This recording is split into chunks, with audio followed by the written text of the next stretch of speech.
And friends, it's about to go down, baby. Yeah. Round and around and around. Yeah. Oh, when love goes around, it comes around. It comes around. Can't stop it. When love goes around, oh, it comes around. Here it goes. Yeah. DJ Toy.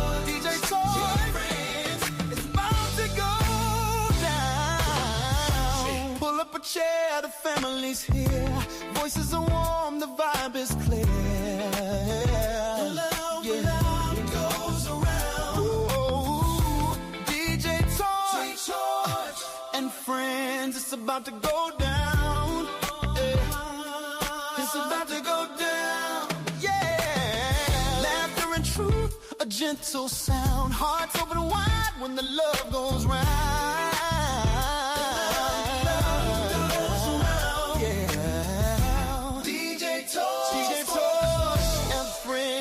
About to go down. Love goes around, it lifts, it flows. Love goes around and everybody knows. Love goes around from me to you. Love goes around, it always comes through. Yeah, yeah.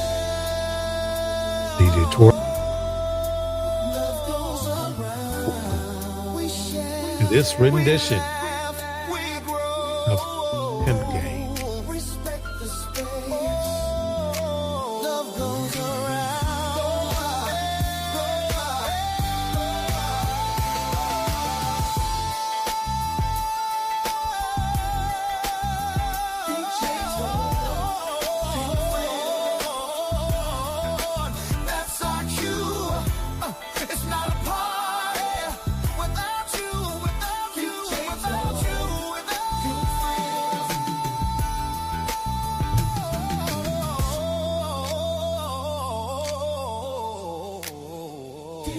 Torch and friends, round and round and round it goes, love goes around. My reason for making this video.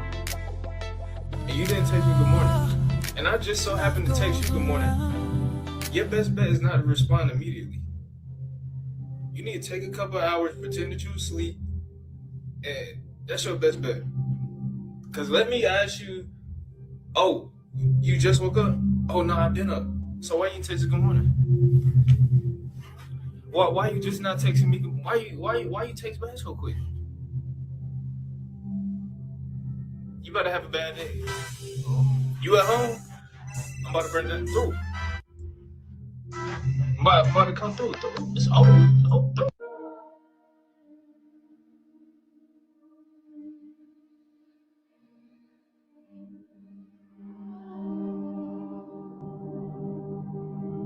Start going together, every nigga in your close friends need to go. Keep watching. If it's a nigga Keep watching. You need to go. Try me. And you know where you're going. Through. Try me. Why would you tell me you want to be together? And then we don't end up together?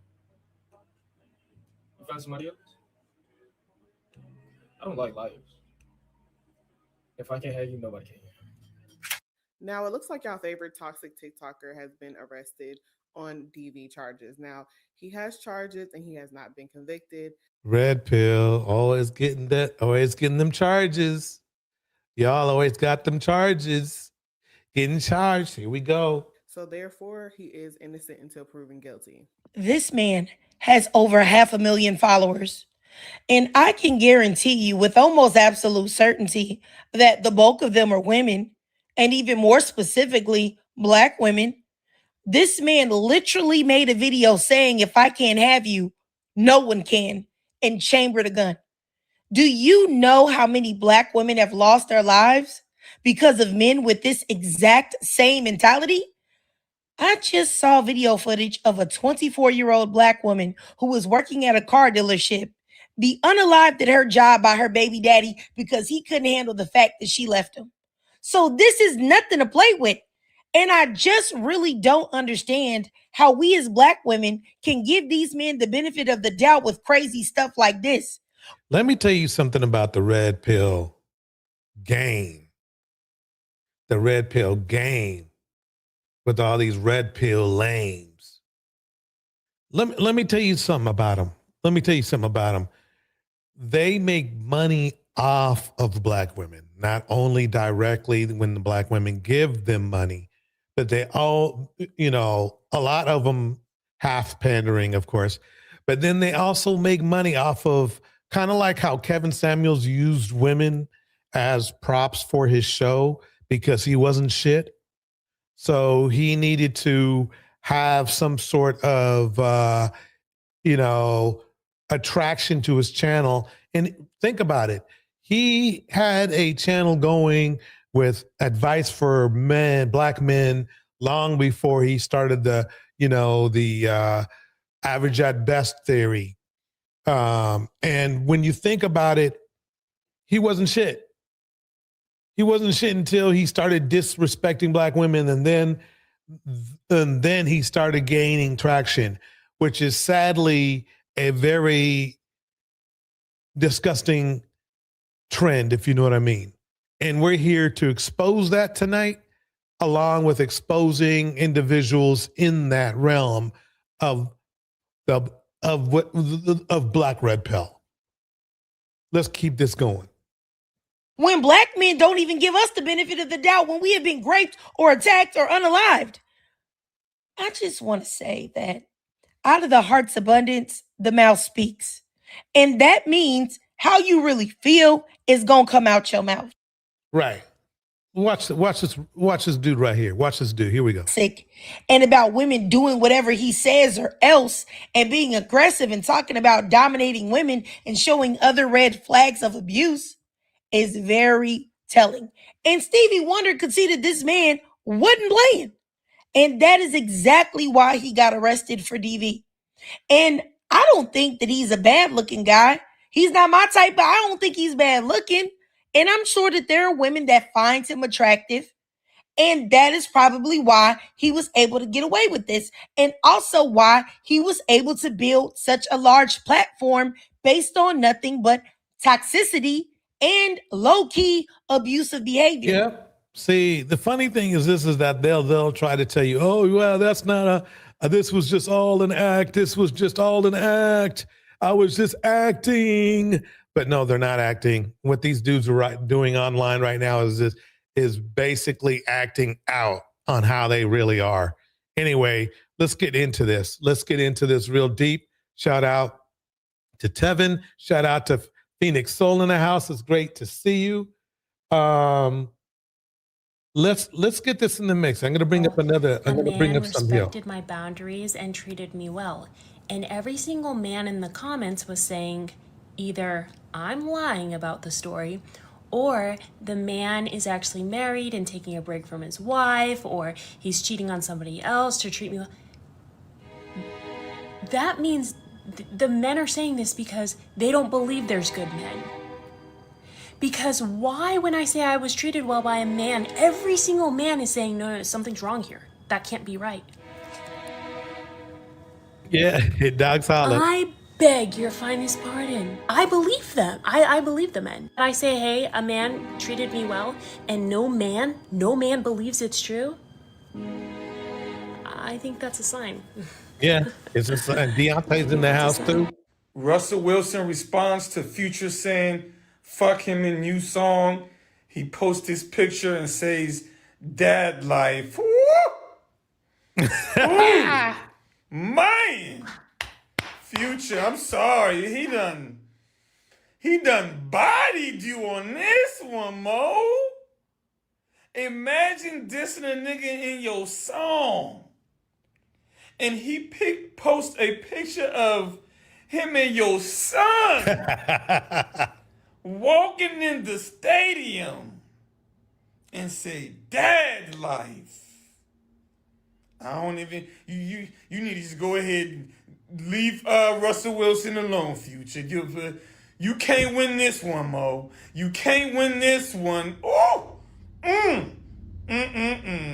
Like after this, ain't nothing else to say after this. Yeah, there ain't nothing else to say. It's on site. I mean, what can you say? Ain't nothing. Future, boy, you better leave Russell Wilson alone, boy. So a lot of you women aren't wives because not only do you want to be seen, which is cool because that's Keep listening. you, but you have to be heard. You Keep have to listening. put your opinion every chance that you get. You have to open your mouth and let your presence be heard every chance that you get. You're argumentative. You don't know when to do this, and that's why you don't have one of these. Sir, this you?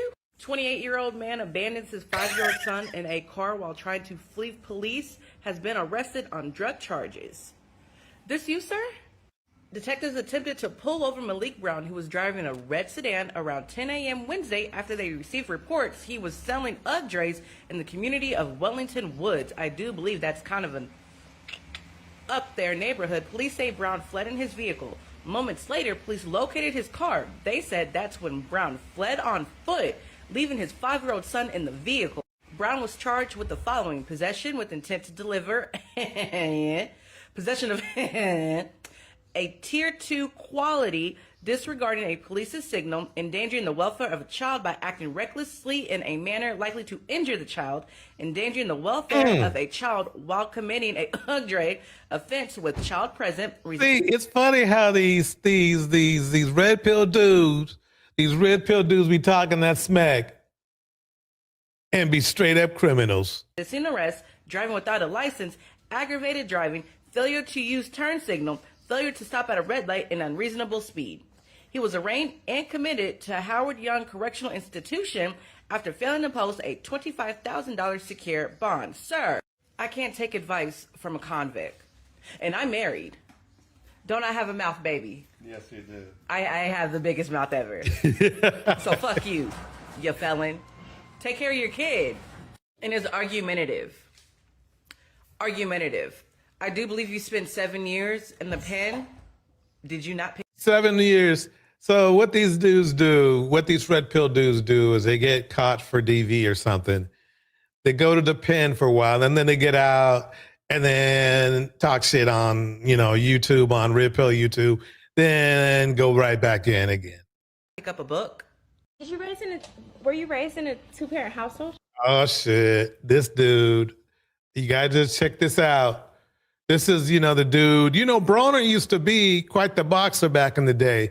Now he's all effed up. He's all effed up. Deontay's in the house. Let's keep this going. Here we go. No, for real? that's why he's so disrespectful. No, it gave that your mama raised you right in the beginning. Mm-hmm. Man, get this bitch out of my house. The fuck out, bitch. You ain't finna get personal with me. Hey, get this hoe out my motherfucking crib. Wow. Get the fuck out my house, bitch. Fuck wrong with you. Get this bitch on. She gotta go, cuz.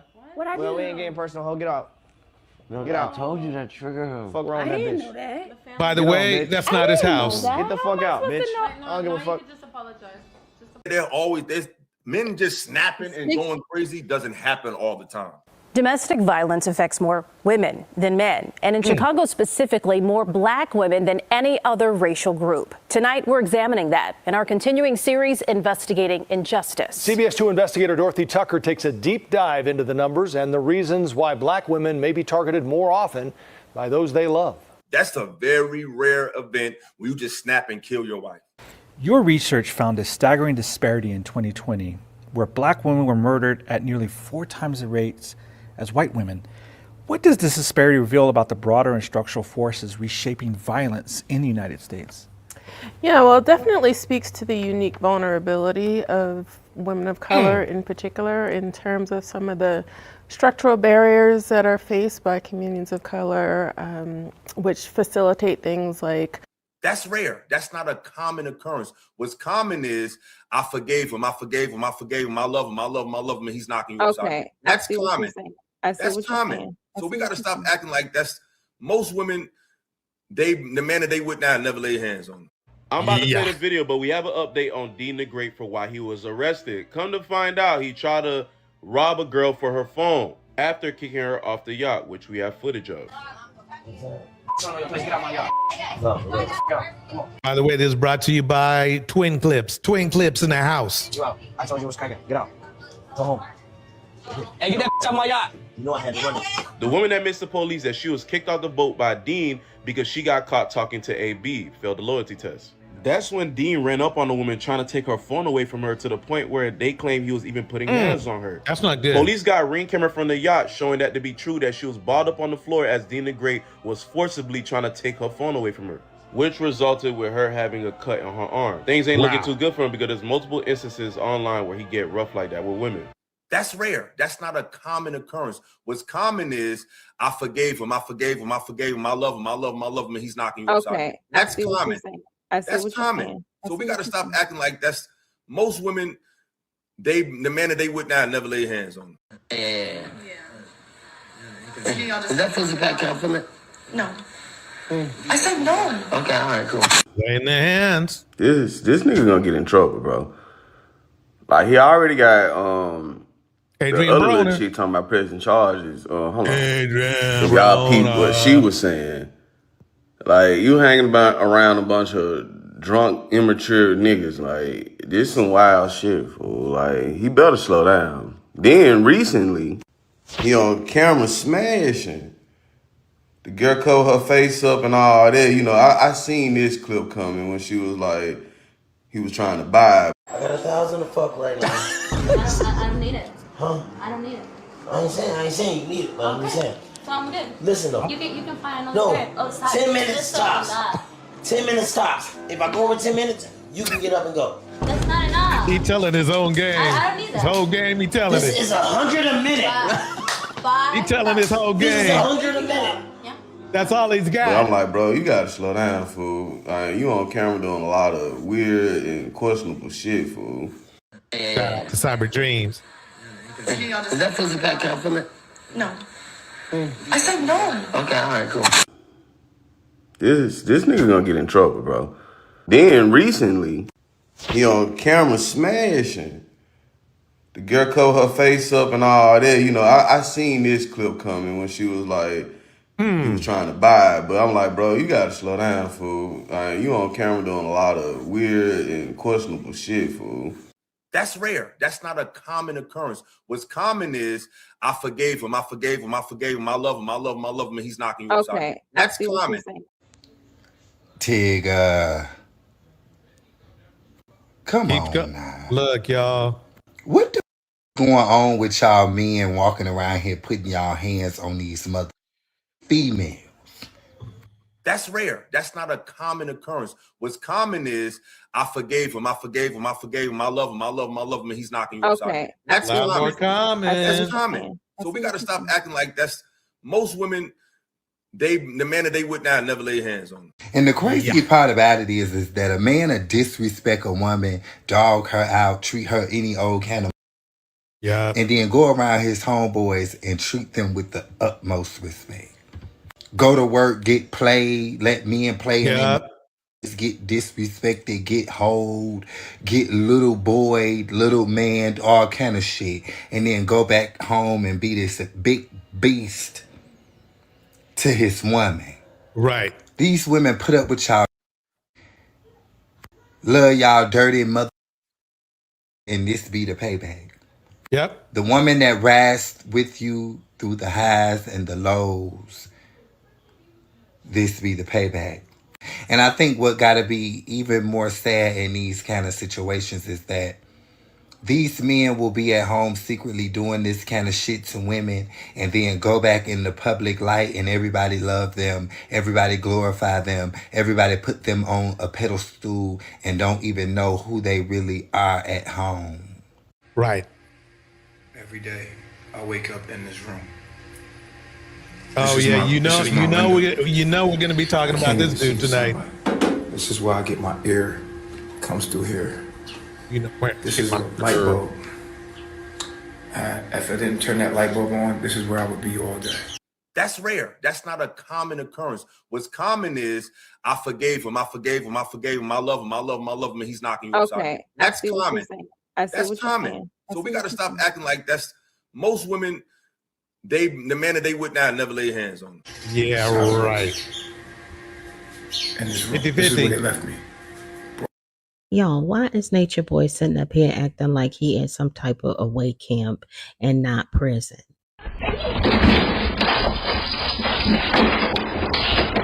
That's rare. That's not a common occurrence. What's common is I forgave him. I forgave him. I forgave him. I love him. I love him. I love him. And he's knocking you upside. Okay. That's Keep common. watching. That's common. So we got to stop acting like that's most women. The man that they with now never lay hands on.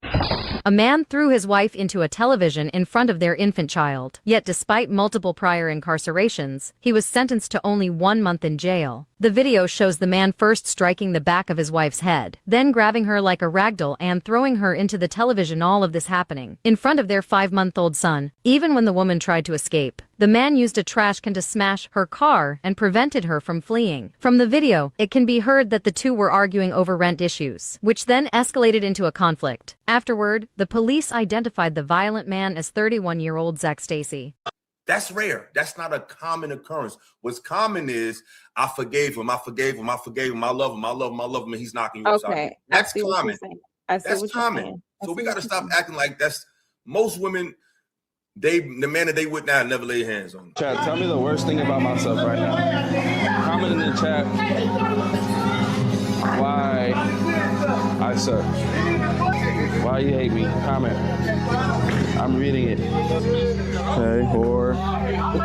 You scared of intimacy, Neve. Let me pause it 1 second. What you see on the screen in the text, I threw that in there because I wanted everybody to see how often this dude put hands, this blueface dude put hands on women. And of course, you know, like the dude said, oh yeah, you know, it's not common. Yeah, right, bro. Try 50-50. A black woman, 50%, at least 50% of the time, is going to be in a situation where she's getting hands put on her when she's in a relationship with somebody. Those numbers are way too high. Let's fix them. Let's fix them. The only way you can fix them is these men to fix themselves. Here we go. Yeah. I mean, you are jaded, manipulative. You don't take accountability. You only love yourself. Not present father. You cheat too much. Mean to jaded. Don't stop and look. I pick low quality women. Crazy chat. But you know what? Eat a dick. That's rare. That's not a common occurrence. What's common is I forgave him. I forgave him. I forgave him. I love him. I love him. I love him. And he's knocking you upside.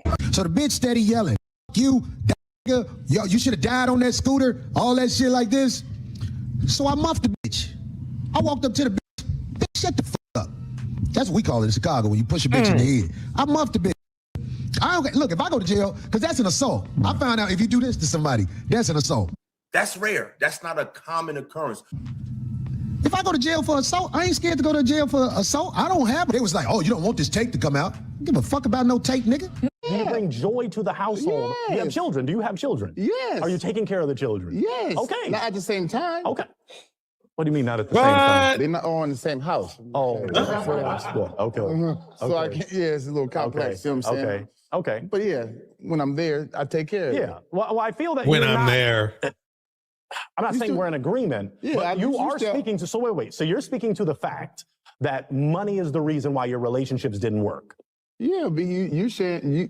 But the women weren't leading with that. But if you are not taking care of the household, which money plays a part, then yeah. But that shows you're not taking care of the household. So there's other factors. Why aren't you? Oh, we're out of time. I was ready. You know, we can add more. I'm the boss. Let's add one more minute. Just one more. Okay, we're gonna do one more. So truly. Okay. If I'm in a situation. Okay. And I'm. By the way, I like this dude. This dude's funny. Let's keep it going. He's from the last dating show or something like that. And I'm taking care of business. Right. At home. Okay. But then you just said you're taking care of business. At home. Money's not. No, at home. Oh, so she's the breadwinner.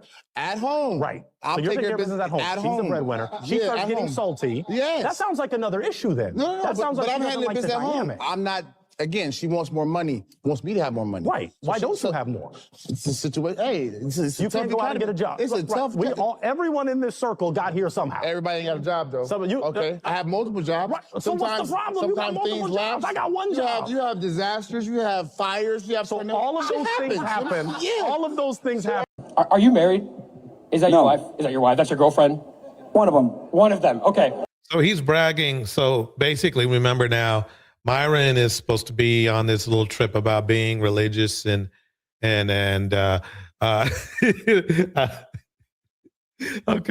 Cyber seated up. Let me see if I can get that link. Dropping that link. Dropping link. Link drop. Link drop. Link drop. Miss Flo's art is in the house too. Yeah, so the funny thing about these red pill fools is they hypocrites as F. So first they want to call women hoes while they hoes, right? While these dudes are hoes. Right. So do you shame her? What was that? Do you shame her? Well, here's the thing. She's not a whore. She's not a whore, so would you not describe yourself as a slut then if you have multiple girlfriends? No, I'm the slut maker. I'm sorry, what was that? I am the slut maker. You are the slut maker. Yeah, men cannot be sluts. We girls, they become the sluts. Okay, so if you create the sluts, would that not make you the problem? If you were creating sluts and you want to shame said sluts, would that not make you the problem of the issue? No. Wait, My position is this, Myron. Hold on one second. First shout out to Cyber Dreams in the house. Cyber Dreams, what's good with you tonight? Let's go, New York. New York in 4. But I'm a little under weather. Hey, go back to that guy. What is that guy's name? I'm going to totally take his approach to people. I'm going to use that forever. Okay, The interview guy, I had told someone, I said, you guys, when you get on the panels with these people, you cannot get caught up, excuse me, in the sunken place of conversation. Right. I love the way this guy, he doesn't allow the sunken place to take place. I love it. Okay, here we go. I'm going to replay him right now. Take, nigga. You bring joy to the household. Yes. You have children. Do you have children? Yes. Are you taking care of the children? Oh, wait. Hold on one second. Why is that on screen? Oh, let me bring it back up. You have children? Are you taking care of your children? Okay. I love it. I was just watching a panel today, and they were talking about, of course, sex and how women are well, subconsciously women don't feel safe. And it's not because of the men, it's because of the police, right? We feel safe. I said that wrong. We feel safe not because of the men, it's because of the option of calling the police. But subconsciously, we all fear men. And that was about the but then they fell into the sunken place of conversation, talking about sex and Yep. That's where you can't do that because they try to manipulate. What I've noticed is this: all of these red pill dudes, what they do is they're not worth shit. So they have to have women come to their panel, or at least have the inference that a woman's going to come to the panel. And if you've noticed it with Kevin Samuels, with Anton Daniels, or Lapeef, or all these other channels, they depend on women to get their clicks and views for them. They are not nothing without it. They are nothing without women coming to their panels. That's why they continuously have women on their panels. Unfortunately, there's too many women who just fall for their, as you say, the sunken place conversation, and that's how these dudes get their clicks and views. Because go ahead. If you listen to this guy, just study it for like 5 minutes. You're gonna be like, oh, I can't see what she's saying. I felt victim on panels to the sunken place of conversations. I fell victim to it as well. Right? But I've come to now I'm saying that there's other options. Like this guy he's giving us the blueprint of keeping ahead of the sunken quicksand of bullshit words. Here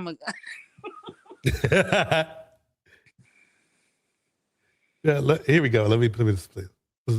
At the same time. Okay. What do you mean not at the same time? They're not all in the same house. Oh, okay. So I can't, it's a little complex. You know what I'm saying? Okay. But yeah, when I'm there, I take care of it. Yeah. Well, I feel that you're not.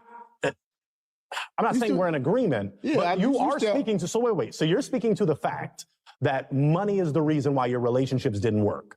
Yeah, but you saying you. But the women weren't leading with that. But if you are not taking care of the household, which money plays a part, then yeah. But that shows you're not taking care of the household. So there's other factors. Why aren't you? Why aren't you? Oh, we're out of time. You hear how he's staying out of the quicksand? Let's add. Yeah. He's staying out of. So okay, I wonder if you can catch the quicksand of his words, which was what? Oh, I'm not at the same time. Oh, when I'm there, I take care of him. Like he wants this man to engage in the sunken place of conversation. And this man is refusing, and I love it. He doing his thing. Let's add one more minute, just one more. Okay, we're gonna do one more. So truly. Okay. If I'm in a situation, okay, and I'm taking care of business, right, at home, okay. But then you just said you're taking care of business. At home. Money's not. No, at home. Oh, so she's the breadwinner. At home. Right. I'll so you're take taking care of business at home. She's the breadwinner. She starts getting salty. Yes. That sounds like another issue then. No, that sounds like I'm she doesn't handling like the business at home. dynamic. I'm not, again, she wants more money, wants me to have more money. Right. Why don't you have more? It's a situation. Hey, it's you a tough can't go out and get a job. It's a tough. Everyone in this circle got here somehow. Everybody got. See how? Notice how he's kind of trying to gaslight the job situation. And he said, taking care of business. Doesn't that sound like red pill manosphere? I'm the man. The man is to take care of business, the head of the household. He kept him saying, well, she's the breadwinner. Well, she's the breadwinner. Exactly. Now, if he would have took the bait, it would have been a sunken place conversation. Uh-huh. Job though. Okay, I have multiple jobs. Right. So what's the problem? You got multiple jobs. I got one job. You have disasters. You have fires. You have all of those things happen. Yeah. All of those things happen. Are you married? Is that your wife? Is that your wife? That's your girlfriend? One of them. One of them. Okay, right. So do you shame her? What was that? Do you shame her? Well, here's the thing. She's not a whore. She's not a whore. So. And notice how they all use the same style of manosphere speak. You know, that same gaslighting situation. Like to welcome to today's Tanya, sweet Tanya. Good seeing you on stage as well. But their goal is to, put you in, though. Right. Then they got you. Would you not describe yourself as a slut then if you have multiple girlfriends? No, I'm the slut maker. I'm sorry, what was that? I am the slut maker. You are the slut maker. Yeah, men cannot be sluts. We girls, they become the sluts. Okay, so if you create the sluts, would that not make you the problem? So obviously that's a fake statement. Men cannot be sluts, but men can be sluts. That's the key. That's the key in one of my pushes on this channel is that for some reason, dudes think because they're dudes, they cannot be hoes. And Houdini a long time ago clarified that is not the case by coming out with the jam. They came out with a jam called I'm a Hoe. So they did. It was Houdini back in the late 80s, not in early 90s. Oh man, they were popping. So they came out with that song that goes, I'm a hoe, you know I'm a hoe. Huh? And I got that album somewhere, DJ. Yeah. Put away. I told the truth because this is why women needs to just close their legs. Because he said that we have X with the women, we create the sluts, gives him more ammunition to bash women and shame and playing women, right? Right. Now, if women were not giving him sex, he cannot be the slut maker. These men think that every woman that they enter, he makes them a slut because he has no intention to marry her. Right. Ding, ding, ding. Exactly. No more casual sex. Is over. Yeah, see, that's the thing is that these are what these dudes are leaning on. It's funny how they want a woman to be fit, feminine, friendly, and submissive and traditional, all this shit, and they can't even offer that. These dudes have they don't eat. If you listen to them, they make it clear that's something they don't offer, but that is something that they want, is something they want. They want loyalty. They want a good girl and all this kind of stuff, but they want to be, these dudes still want to be HOEs. That's the funny part. They want it all right. But personally, how can he be a S maker when he's paying for the experience? Bars. It doesn't matter his ideology. He has the platform. The women doesn't, right? The women don't have the platform where say, yeah, this is what I do, blah, blah, blah. Because he has a platform and a following of young men that's impressionable, right? Every person, it doesn't matter if he spends $1. Every time he enters her, he's going to say, now that makes her a slut. Can we talk? Can I talk on this place? Or okay, that makes her a 304, right? And in his ideology, she's one of 100. So he's going to go on his platform and shame 199 plus more women because of her. Does that make sense? Yeah, I get it. Yeah, Phoenix Soul said it perfectly. They're pretty much saying they're the reason women lose value. And that's exactly true. It's exactly true. Let me spin up the real tape. Let's talk about here we go. Hold on one second. You know, Phoenix, she gonna come and articulate it. I'm gonna be ghetto with it. I'm a Where did I do that? Wait, okay, screen. I have to stop that. Hold, give me 1 second. I'm gonna bring it up. I'm just basically calming my nerves because it's Sunday. Because okay, let's see. Yeah. Share screen. And there we go. Okay.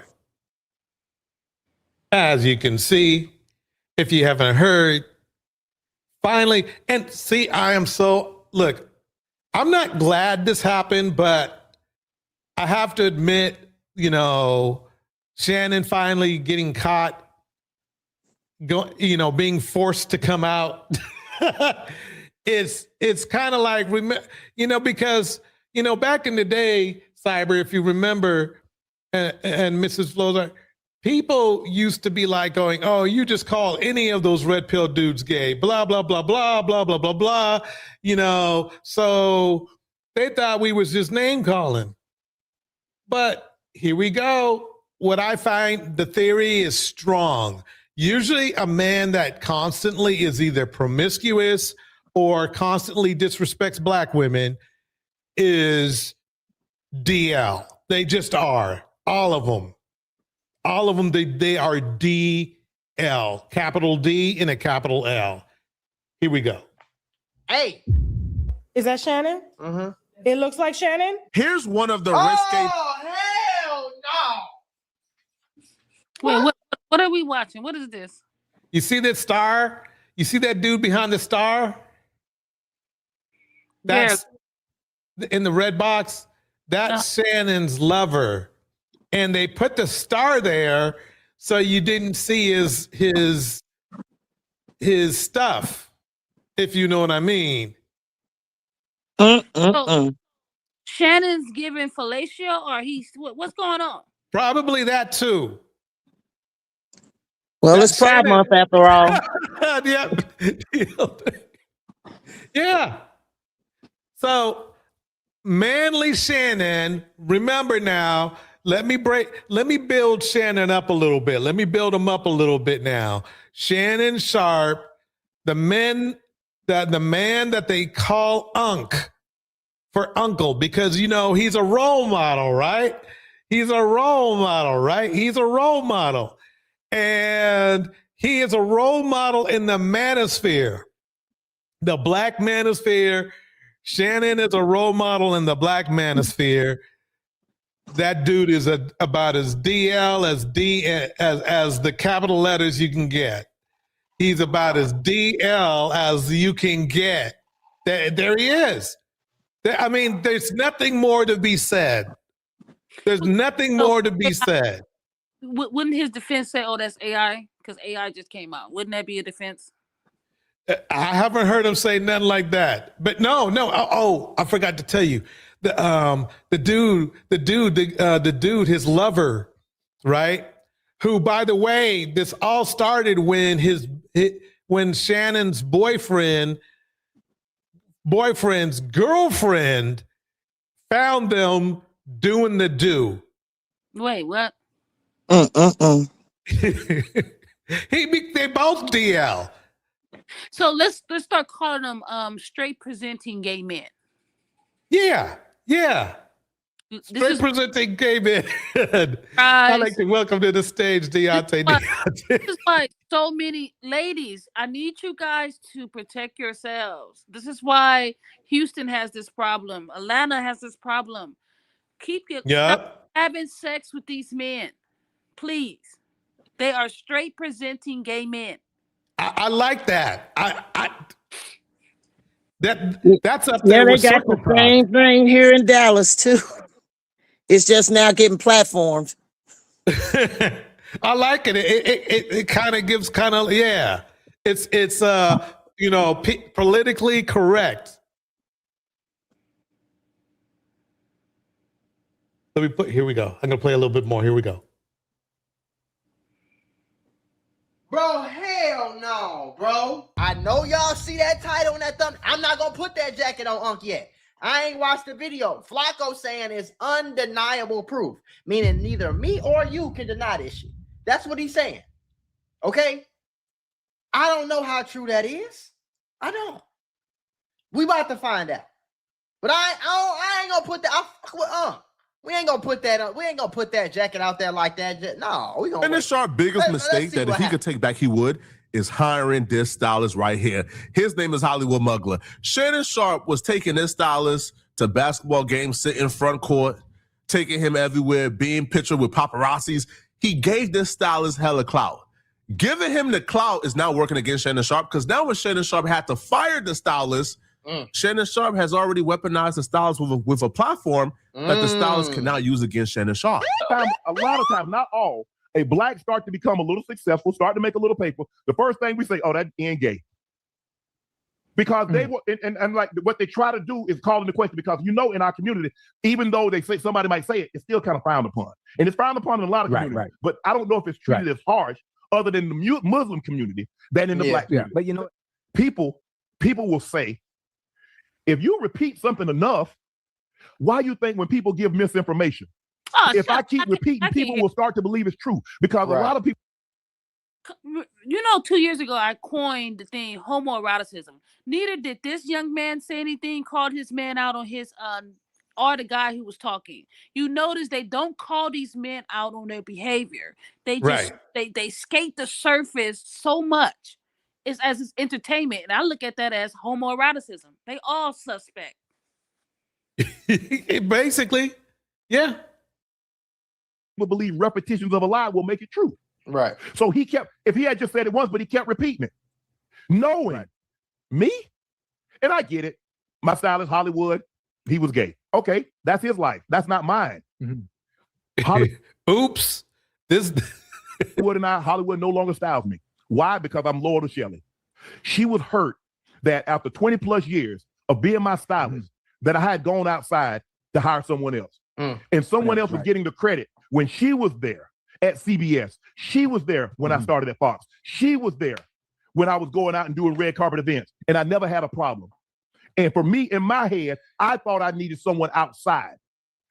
Right. I didn't buy one thing new when Hollywood started styling me. Everything, all those LB jackets, all that stuff that I already had it. And a lot of the stuff she had already put together, but I took it apart.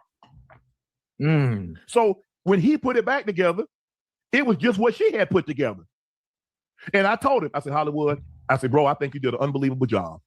I said, but I'm going to go back to Shelly. Because it's hurting her. Listen, y'all, YouTube and Meta might owe you up to $1,000 if you. Let me pause that. Move fast forward through the commercial. So basically, what do you, let's talk about it. Let's talk about it. So what are your thoughts on, the straight presenting Shannon Sharp? Oh, DJ, I think that it's, I think he made a very big mistake. But hey, Cyber, Tanya, how y'all doing? Hello.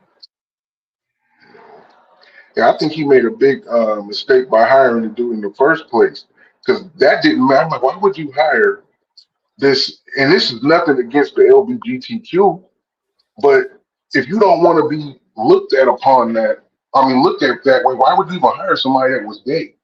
Like, it made no sense. And then you even kind of, you know, really made yourself look stupid when you just explained that you fired a lady who was working with you all these years. She had you good, and that everything that she bought for you is what he was already styling you with anyway. Like, did you? I think he was just using that as like a reason to have this man close to him at all times. You know what I'm saying? Like, how can I have a gay guy around me all the time and explain it to people so that they don't think that, oh, well, he's a stylist, so I'll just hire him as my new. That's what it's starting to look like it was, which is crazy. You see what I'm saying? Now, if it's me, you, 5 other people, my wife, it's 10 of us, it's a group thing, and you my stylist, you just happen to be gay and you come, cool, but me and the gay, no. To another down low NFL player back in 2013. But Torch, you know I got something to say. They're not saying what it is. A gay man is giving you stylist for the eye of a gay man, your attractiveness towards gay men. Just like women, when they style men, they're styling women on their attractiveness to women. Right. Nobody's saying that. And here's the weird thing. It's not like Shannon has a much hair. You know, what kind of style can you do with this hair so many times anyway, to the point where you feel you need to bring your stylist with you? Men with money, all they gotta do is look at movies, look at, the red carpet, Oscars. They can find things, right? Right. Why do you need a stylist to put you on game of what? What world do he wants to be entered in? Right. And see, this is the commonality that I wanted to bring up, is that I truly believe that the Black Manosphere is majority down low men congregating together, because they all exhibit the same type of mannerisms, the same type of behavior, and the common denominator is misrepresenting Black women. But I really do. I think it's a DL male hate group. Let me ask you this. No. Remember that you've seen it circulate. They said men know how to be a side piece. Men know how to be, shut their mouth, right? Remember that saying? Why is all these gay men, right? Right. Ousting their lovers all of a sudden? Right. When men are supposed to be, not emotional, more logical. Whether they're taking D or giving it, it doesn't matter. You still have a man's mind, Right. Well, see, think about it. That's what the manosphere is all about, is men supporting other men. Mm-hmm. They're not even giving out advice on like life and how to become successful or anything like that. They're giving out, all they're doing is degrading Black women. And that is to me, it's like, why would you degrade somebody you desire, that if you truly desire to be with, why would you degrade that person over and over again? I mean, you can understand a person being maybe frustrated and say a couple words here and there, but that's all these dudes do. So what I think when you said that they're straight presenting gay men, I am telling you, the whole manosphere, Anton Daniels, obviously Shannon Sharp, Cam Newton, these are all straight presenting, in my opinion, gay men. Nothing wrong with the man being gay. The problem is when that straight presenting part, when they try to play something they're not, because these type of men tend to have a very, very, very bad temper. And you've heard it about Anton Daniels' wife. She said he has a bad temper. You can tell Cam Newton does by the way that he's still trolling that Bryant woman for telling the truth about him sleeping around, leaving, broken homes, which to me was one of the most relevant statements she's ever made. It's one of the most relevant statements ever made on YouTube, and is why they're trolling her now. That's where it started. He said in a video, I think he said it to Ray J, "Oh, I'm going to get my lick back." Oh, wait, no, he said that to Corey. And Corey started going after her. The reason they didn't do it because they thought she was a fraud. They're doing it because she exposed these DL men to their behavior of making broken homes. That is what's going on. And this is the telltale sign. And by the way, Blueface is in the mix with this too. A lot of people don't know men play on Newton right? Does not live with any of his kids. None of them.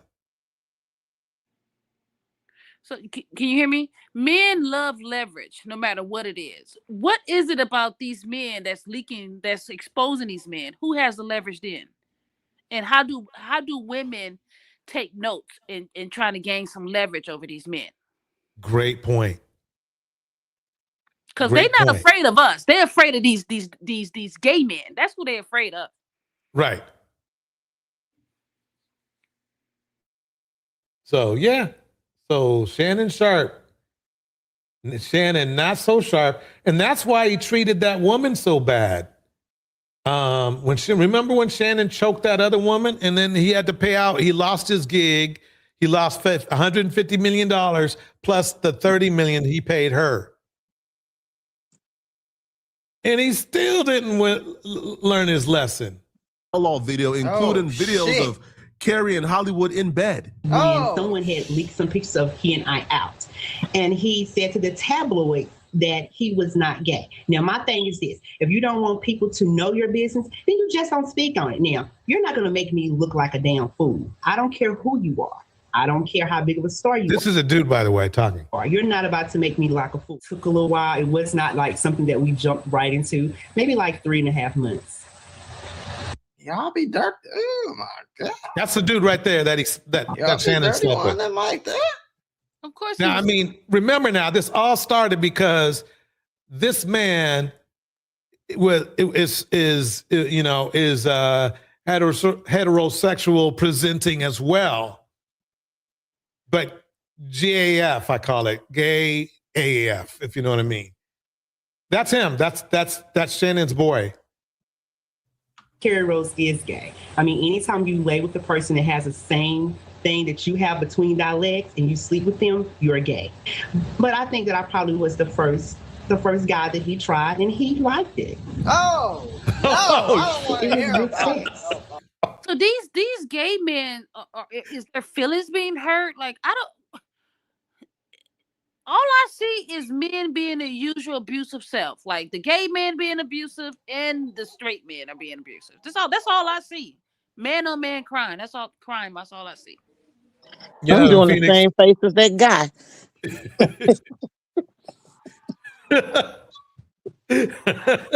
So like who's the victims here? Like he's smiling and shit. Like, yeah. Hey, Sinji told us about these gay men now. Yeah. What in the 50 Shades of Grey is going on here, though? It's a psychological problem. There's something very weird going on. It's been going on for a while. Like just the sexual psychology, the whole society is fucked up. I'm sorry, DJ, it's messed up. Because like the things that men are into now, the straight men, you see Boosie done tripped on old dude for having his fingernails painted on the cover of Madden. You know? Yeah, and D-Wade, a lot of these dudes are doing that. You know, like When Rodman was doing it, he was like the lone wolf. That was him just being Rodman. Now it's accepted, and well, at least by the liberals it is. But the point is being pushed. It's a lot of straight men who like weird things done to them now. You know what I'm saying? Like just as the opposite of what Chris Rock said. Toss no, yeah, they like when the females do the toss and salad thing, basically. You know, and I'm talking about it's very prevalent. I couldn't believe how it got like how did this happen? Like 5 years.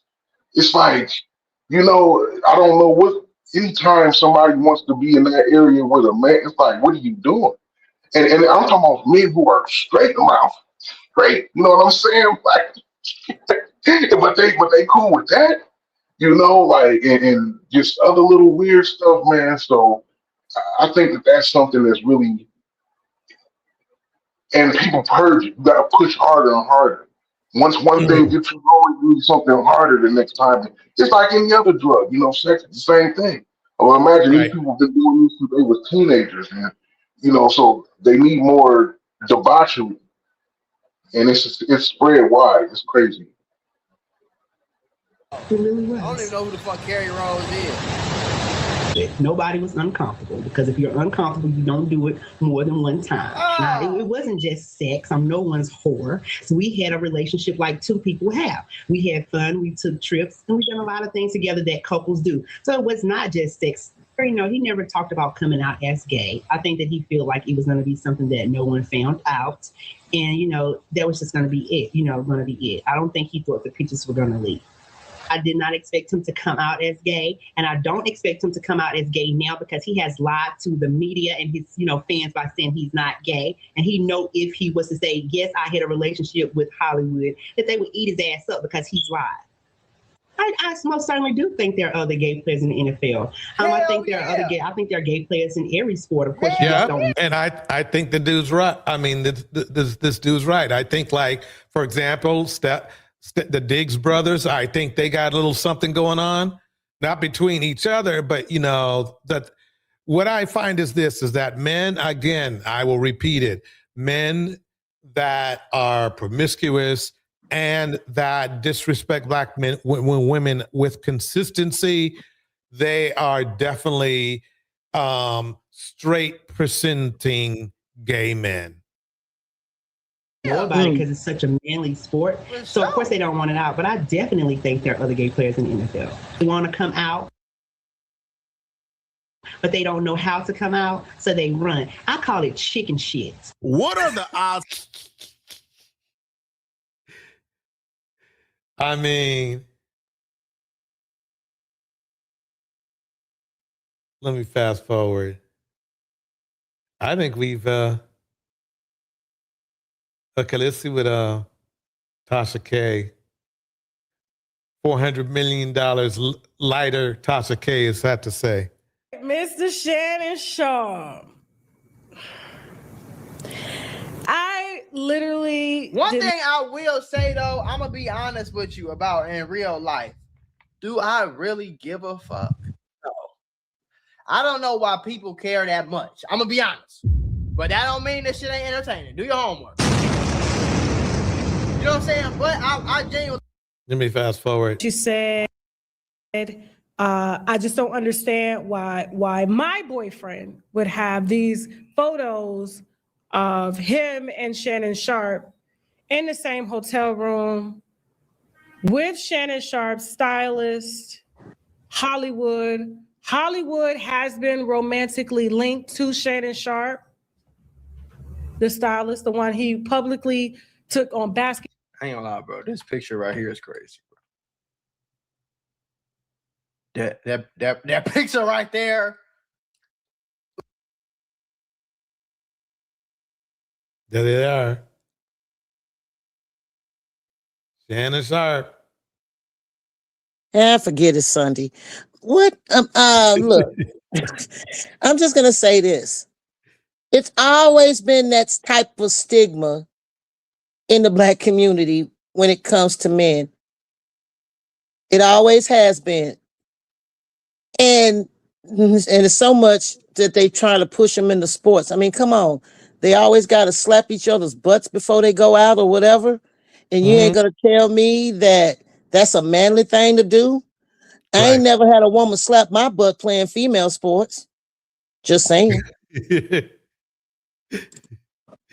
Like, can we like? I'm just being honest. Like, I'm not. I don't give a fuck what you do on my staff, nigga. I'm not pulling up with the gay man that worked for me, and we finna sit courtside, and I'm finna post up like this here, smile. I'm not doing that. I promise you. We don't know, kid. You're kind of young. We don't know, kid. Let's get into the pimp section now. Everybody, we're going to get into the pimp section. Here we go.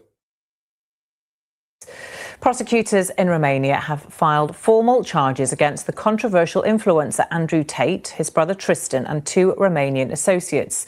The charges include rape, human trafficking, and forming an organised crime group, as well as illegally accessing a computer system and violence against one of the alleged victims.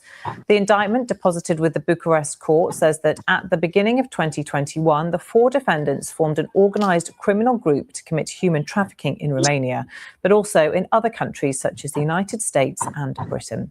Our correspondent in Bucharest, Lucy Williamson, gave us the latest. If a lot of you people out there don't know, Andrew Tate is one of the queens or kings, depending on what he wants for that evening, of the Manosphere.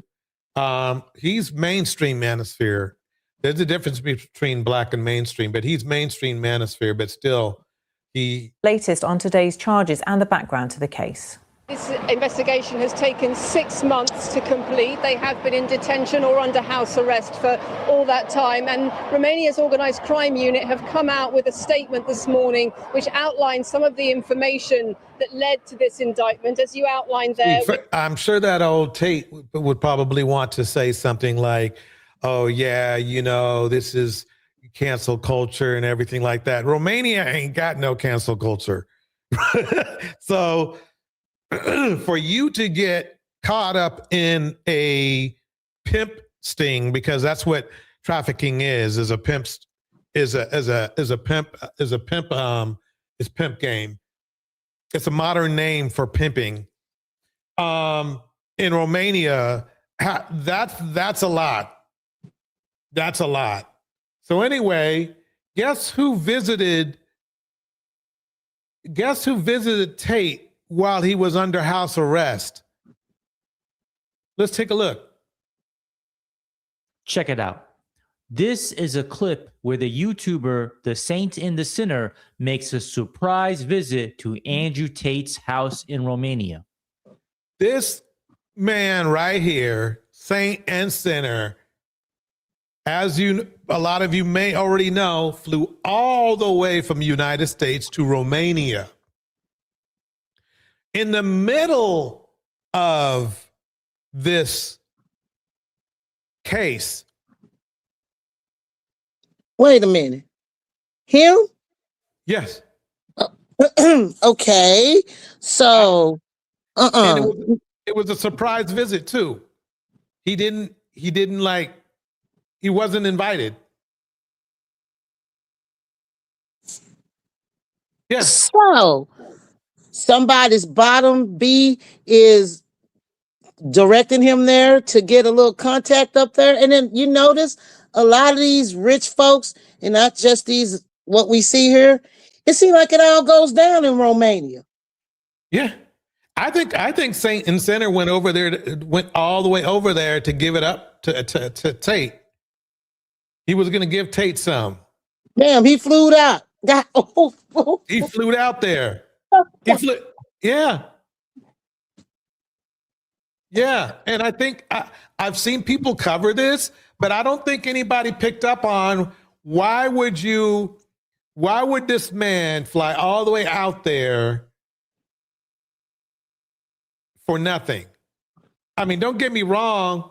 He is so much a fan of a trafficker. Remember now, at this time, it was the middle of his trafficking case. And old Sainty went all the way over there to a trafficker's location, right? Now, what do you think a trafficker is going to want to do? He's going to, what, is Saint going to go out on the street for this dude? What is he going to do? See, pimps, they see sex differently. Pimps sleep with both men and women. A lot of people don't know that. Pimps sleep. They don't have a sexual limit. I don't see why people don't pick up on that. These dudes are just like, they do that. So obviously he went, Saint Sinner, and in my opinion, he went all the way over there to give him some, to give Tate, a little bit of stress relief in one way or the other. Well, God, okay. This kind of remind me of that skit from How High, Pimp 1, Pimp 2, and that Pimpology 101. Yeah. That scene. So let me play a little bit of this. And now, I purposely grabbed a video from somebody. This is an Asian guy who's talking about it. I'm not sure what the Asian guy is. Let me get his name. Just, Titus Law Show. Titus Law Show. So maybe he's a lawyer. So basically, yeah, he's like surprised that Saint went all the way out there over there. Listen what it was said. Let's see the clip. Shade video so you can see what's the press. So somebody can check and tell me which one he pressed. Okay, I pressed that. Somebody worked.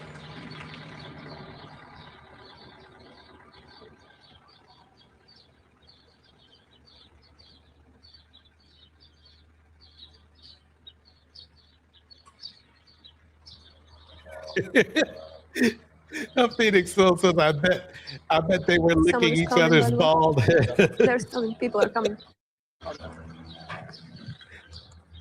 Is he giving him a So goodie that's bag Tate's too? house, the security parts. Yeah, he's giving him a goodie bag. Yep. I mean, it looks like he was not invited by Andrew Tate's security guard. I mean, notice how his goodie bag is gone now. So he gave it to the guard. Tate told him, nigga, what you doing here? And sent him on his way. why did he think it was a good idea? Isn't Andrew Tate under house arrest? So he can't just pull up outside of the house. In addition, I'm guessing it's, the saint and the sinner came up to the house unexpected as a surprise. But here's the thing. Isn't it kind of rude to go to someone's house unexpected? What not makes if you think not if you're a sociopath? You, saint and the sinner, have a good relationship with Andrew Tate, right? Is it the custom and the norm to be invited to someone's house, then you go to someone's house? I'm just saying, but maybe it's because the saint and sinner may be living in his own bubble where he feels he's so important that if he goes to Romania, Andrew Tate's going to open up his arms. Is that what he was thinking in his head? Because this ain't open up his arms, maybe his legs. Las Vegas. This ain't the YouTube world. This is somewhere outside of your continent. Europe, to be more specific. Yeah. Somebody scrambled the signal. That's funny. What? Somebody in the chat put they scrambled the signal. Yeah. Actually, That's what you thought too? You think they got some technology in there to scramble Wi-Fi signals? No. That's amazing. Y'all are creepy as hell. Speak for yourself. Exactly. Man, that's not just creepy. I believe he did that just to get some clout because I think he was streaming while doing this.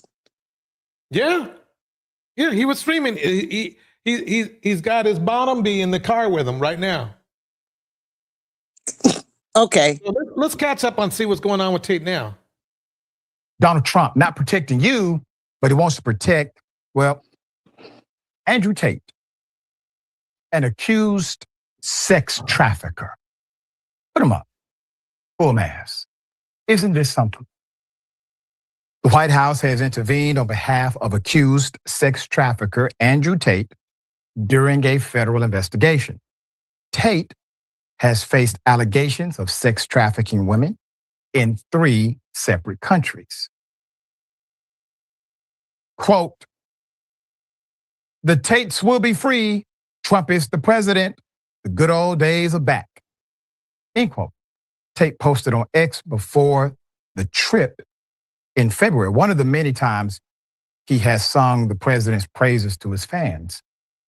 But when the Tate brothers arrived by private plane in Fort Lauderdale, they immediately found themselves in the crosshairs of law enforcement once more, as Customs and Border Protection officials seized their electronic devices. This time, they had a powerful ally come to their aid. Behind the scenes, the White House decided to intervene on behalf of the accused sex trafficker. Interviews and records reviewed by ProPublica show a White House official told senior Department of Homeland Security officials to return those devices to the brothers several days after they were seized. The official who delivered the message, Paul Ingracia, is a lawyer who previously represented the Tate brothers before joining the White House, where he was working as the Department of Homeland Security liaison. Talk about having an inside man.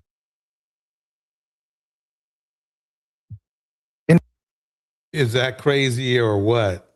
Well, God damn, water seeks its level, and I guess I better get off of here because the Sunday is wearing off on me.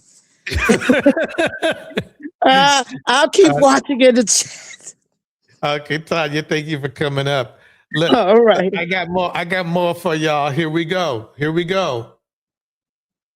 Who is the saint and the sinner?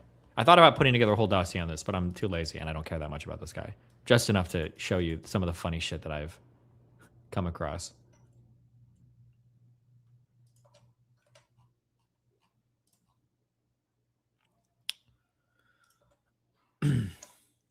Here is a video about him on his channel. Are you ready? We leave Jomo Kenyatta Airport. Marquette's mobile rings. The chief of police is phoning to welcome Mr. Burton to Nairobi, sharing that an armed guard will be waiting in the morning to escort Marquette wherever he wishes. You guys, this is about the most corniest ish you're gonna ever hear. Keep listening. To go. It's a mystery as to how such a young man has so many extraordinary connections around the planet.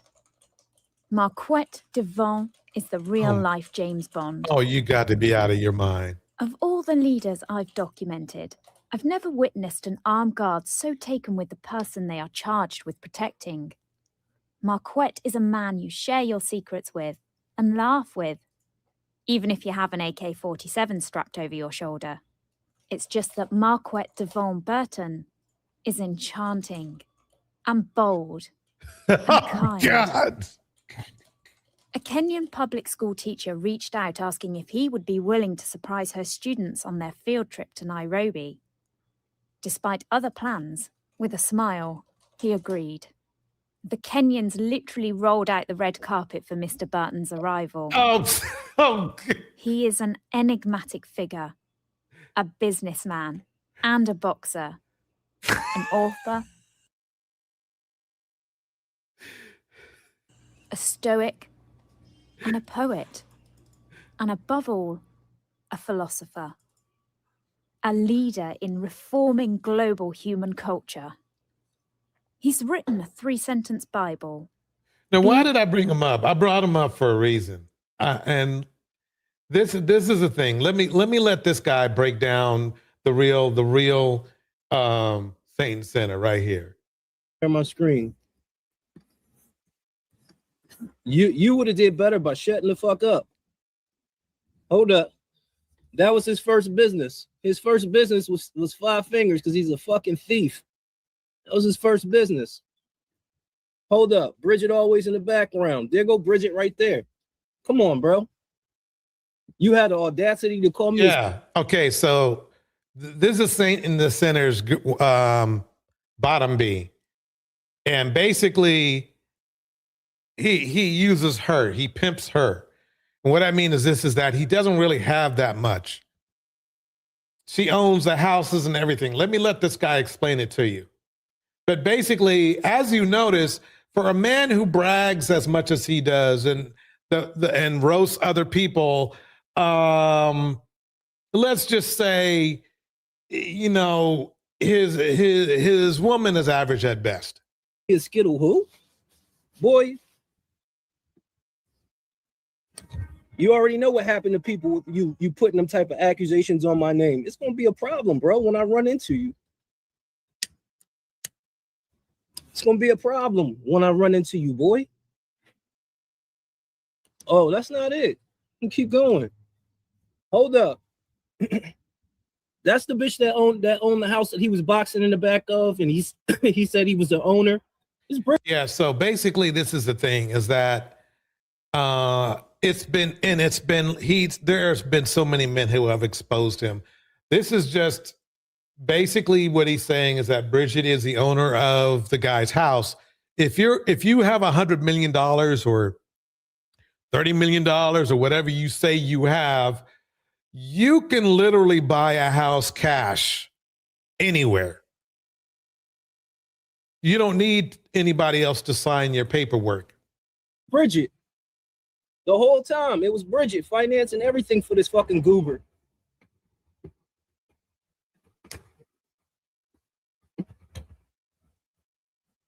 And if that wasn't bad enough, hold up. They go to the house right there that he trains in the back of. So let's move forward. I'm just showing you that he's a liar. That's all that was for. No need to, go really deep into it.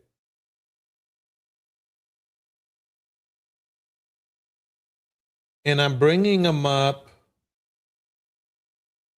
because where is it at?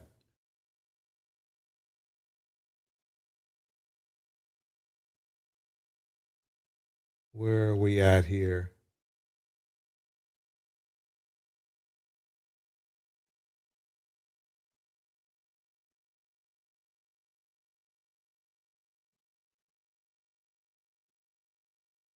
Okay, right here. Because of this man who he had a beef with.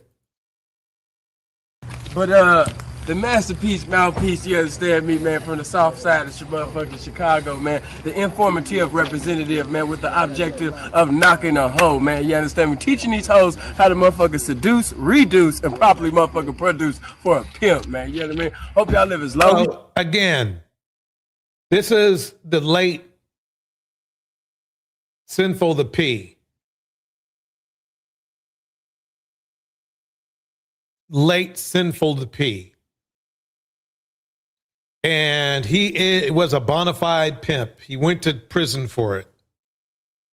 A bona fide pimp. He went to prison for it. He's a legend in the Black Manosphere. You won't and never won't as long as you live. Pimp. Dig it. Hello? Like most pimps, he didn't live long. Like most pimps, he didn't live long, but at least he, and the thing is this, let's go over why he passed away, because that's important, because it's going to fit all into the Shannon Sharpe thing. You guys are going to be shocked. You guys are going to be shocked. Let's get into it right now. Why did he die? It's been a little over 2 years since Sinful the P passed away, and there's still a lot of speculation as to how he passed away. What was his cause of death? A lot of you know, but then again, a lot of you don't know.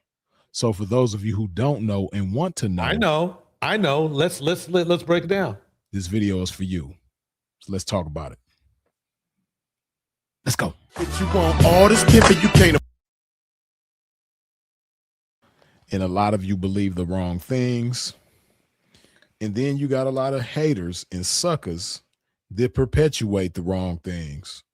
So we gonna get into it. So basically, this dude right here is a Sinful the P fan. Let's just say fan. Now, Sinful, for about a week leading up to his passing, was sick. He was physically ill. And Sinful, for one, is a very stubborn, or was a very stubborn individual. He wasn't the type to like to frequent hospitals, get physicals or things of that nature. And then also, he was not the type to claim anything bad. He wasn't the type to claim any illness or anything wrong with him physically. He wouldn't claim it. So with that being the case, when it came to getting a COVID test or claiming the illness of COVID, he wasn't somebody that would ever do that. But for a week leading up until his passing, he was sick. I spoke with him on the phone frequently during that time. And he knew he was sick, but he would say, I don't have COVID. I ain't claiming that. I'm not accepting that. And he didn't have COVID. You know what he had, ladies and gentlemen? He had HIV. He had HIV. Now, he might have died because he had, pneumonia or whatever like that, but he had HIV.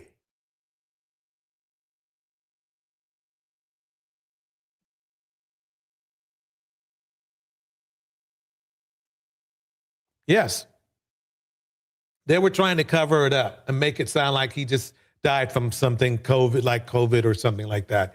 He had HIV. If you Google him, he had HIV. That's what the facts are. That's how much these guys lie.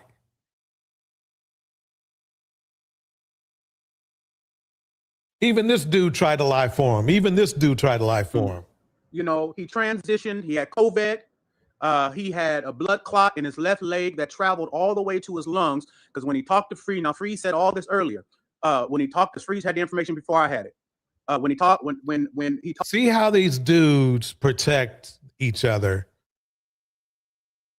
They do this more for other men than they do for women. Talked to Freeze before he transitioned. He was complaining about that his body felt weak, but he didn't, because Philip Simple ain't gonna put nothing under it. He ain't gonna make you feel that any part of him is weak and frail. And so, so because that's how he is, nobody was alerted to anything. He had HIV. Now I'm not going to say anything else, but that's how one of the kings of the Manosphere passed away. The other one, Samuels passed away from what they say is a stroke. But I'm starting to think a little bit differently too, because, I think he had HIV too. That's what I'm thinking. HIV. So you have the kings of the Manosphere. The kings of the Manosphere basically passing away before their time due to weakness and illness. The kings of the Manosphere. That right there, regardless of what the reason would be, is already bad. And then it gets worse when the way they died. One king of the Manosphere passed away on top of a woman he barely knew, and the other one died from HIV. Let's dig in a little bit deeper. This is about Pimp Game. So this is what's going on. Welcome back, Cyber. This is what's going on. It's all about that damn Pimp Game. Did he say he had to co-live? He had to co-live. Did I tell you? Did I hear this man say he had to co-live? Yeah. Co-live. He ain't got it. Look, dude had HIV. Okay, that's what happened. He got that. He got the different kind of COVID. He got the different kind of COVID. Yeah, he said he got the co-live. He got the co-live.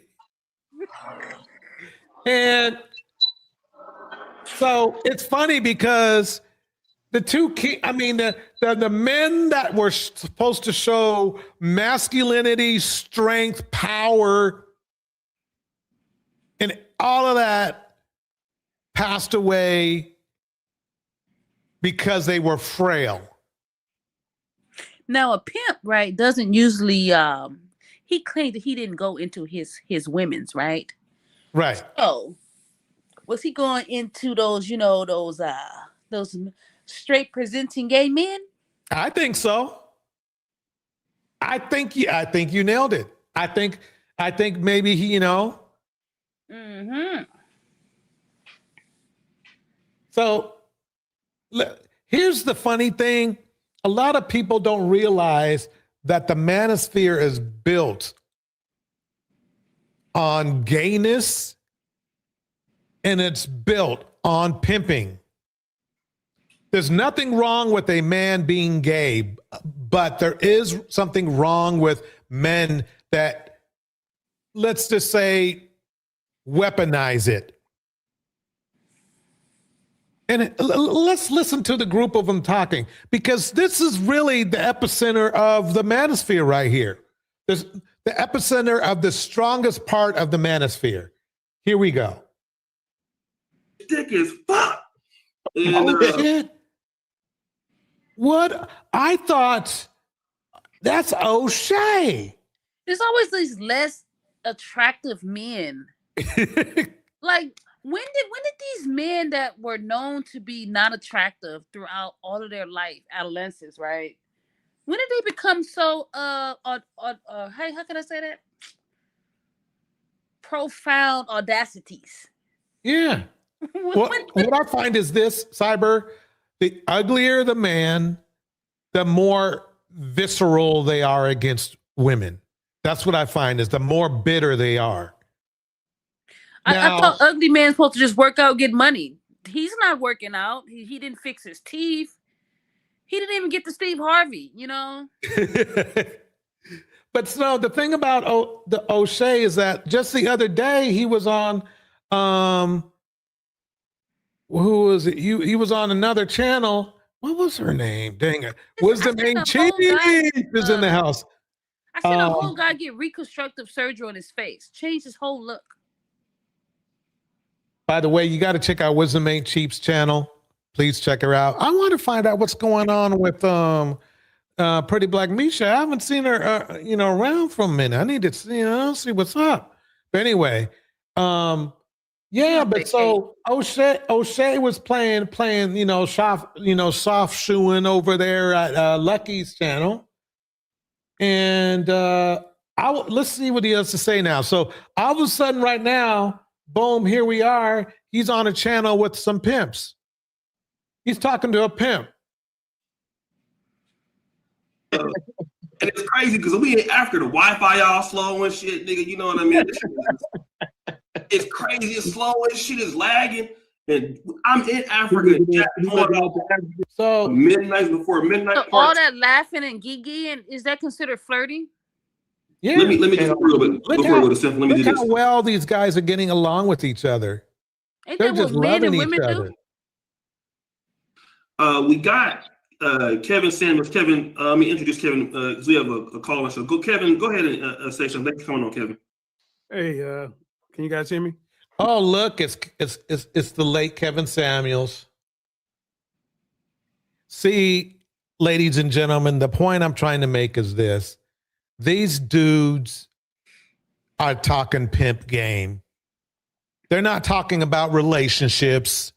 They're not talking about making marriages or anything like this. They're talking about that nasty, dirty pimp game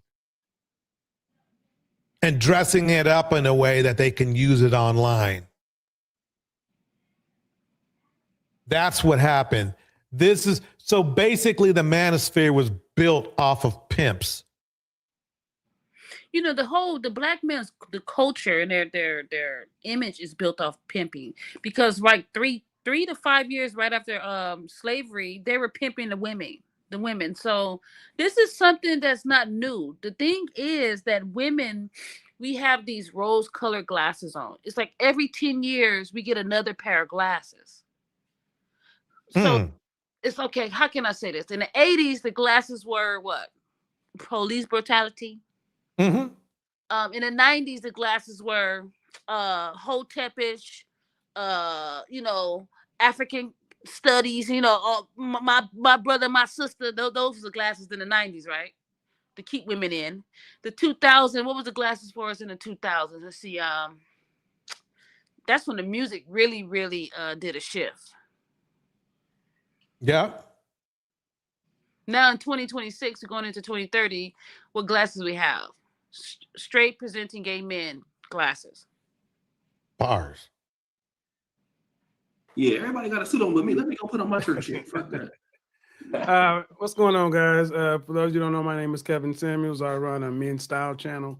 I just came on to run the call-in show, so you guys that wanted to call in, talk to O'Shea, talk to Simple, Freeze. What's going on, fellas? To register your opinions. The call number is going to be in the queue. Press 1 to be put in the line, and no bullshit, guys. Don't be blocking your number. You're going to call, just call, say what you got to say, be brief, and keep it moving. Okay, let's do that. And thanks for Kevin to come in. I'll put his channel in. I like the how number Kevin is did call that. and talk to. You see, he wasn't doing all that gee and laughing and shit. You know what I'm saying? Yeah. I like that. I like that. Men take notes. Freeze. How long you got scheduled for? Is it 60 minutes or 2 hours? Kevin. You said what, bro? No, Kevin, how long do you have the blog talk scheduled for? Is it like an hour show or?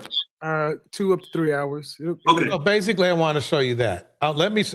Okay. Speaker, And Simple's on there too. teacher, pimp, Mac, gangster, whatever. Whether you're positive, negative, whatever you're representative of, being a man in everything that you do. Strive to be the truth in everything you do. So basically, it's like this. My point is simple. Okay. The men, how in the hell are you as men who honor these men that are on the screen here? How are you going to honor men like this? Fit, feminine, and then tell women to be fit, feminine, friendly, and submissive, and while your role models are pimps. He also said something very that stood out to me. Like he said, whether it's positive or negative, be a man in either side. That's given. That's not giving men the logical stability and the guidance that they need. Men need structure, right? So how can you tell a man that his options, whether it's positive or negative, no matter what, just be a man in either one? Like I don't get it.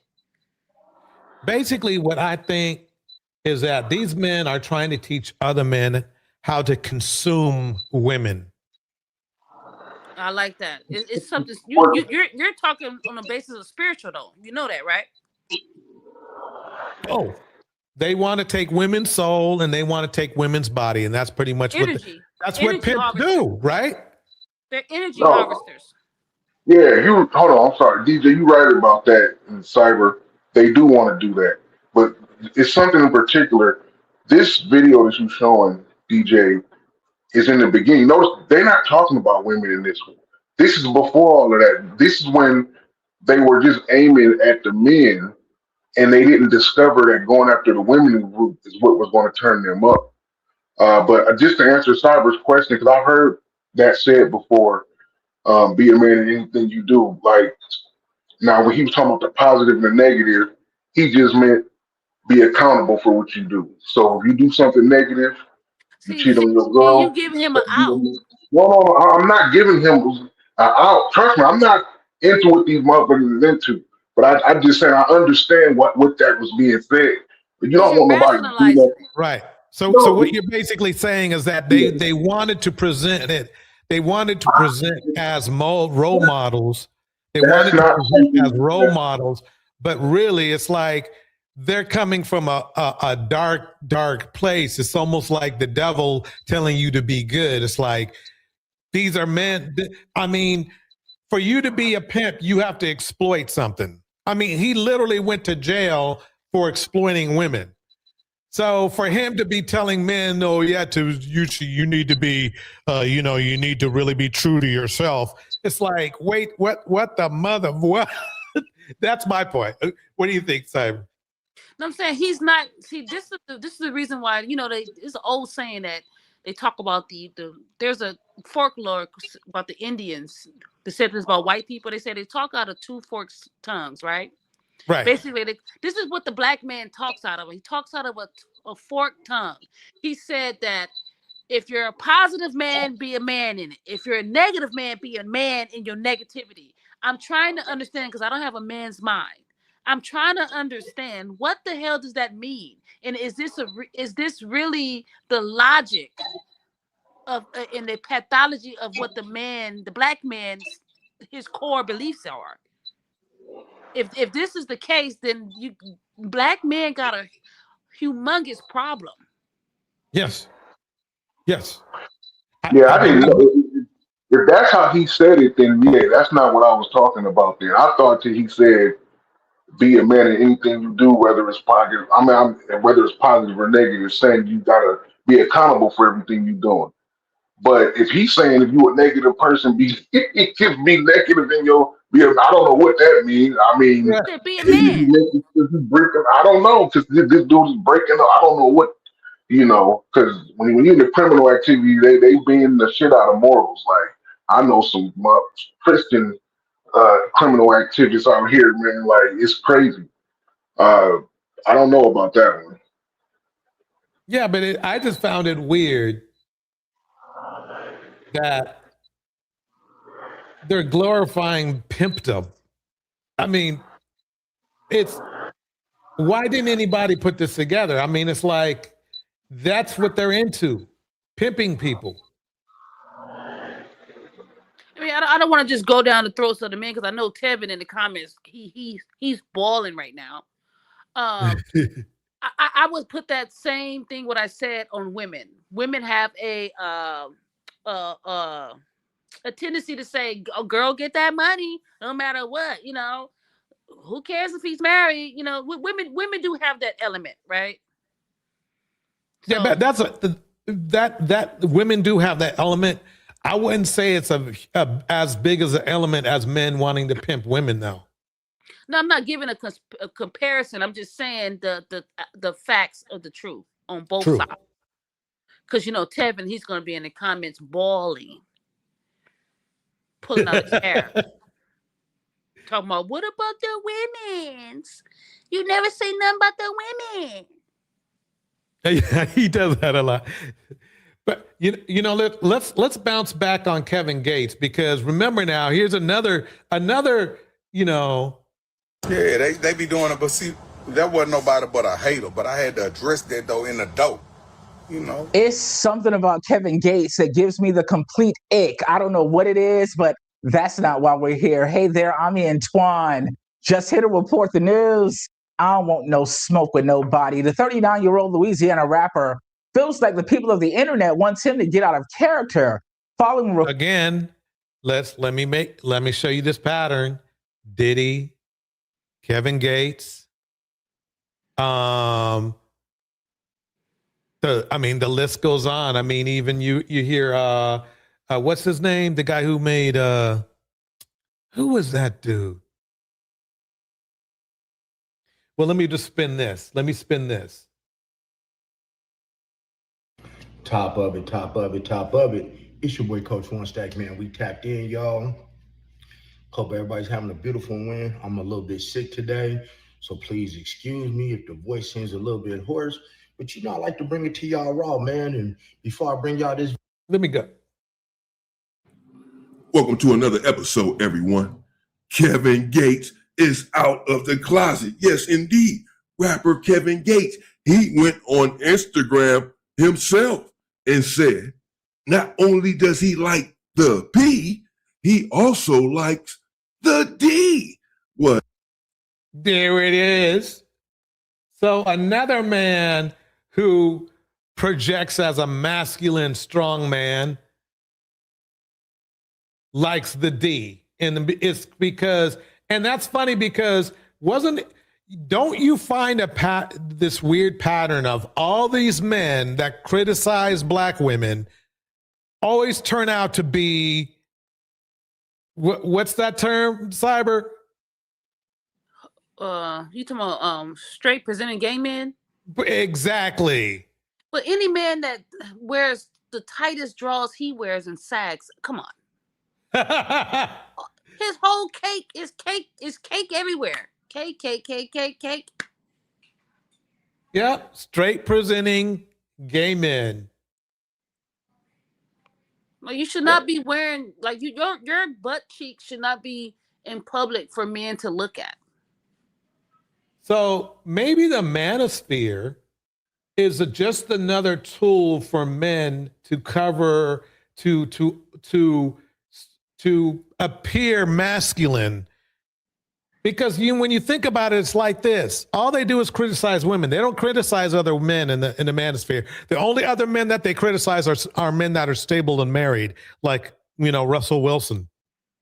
No, they don't criticize other men. It's an energy boost and a safety net for lames. Yeah, because think about it. They never criticize dudes for going to jail or getting into legal trouble or for losing money. They always, the important things in life, they don't criticize any man for that. What they do is they criticize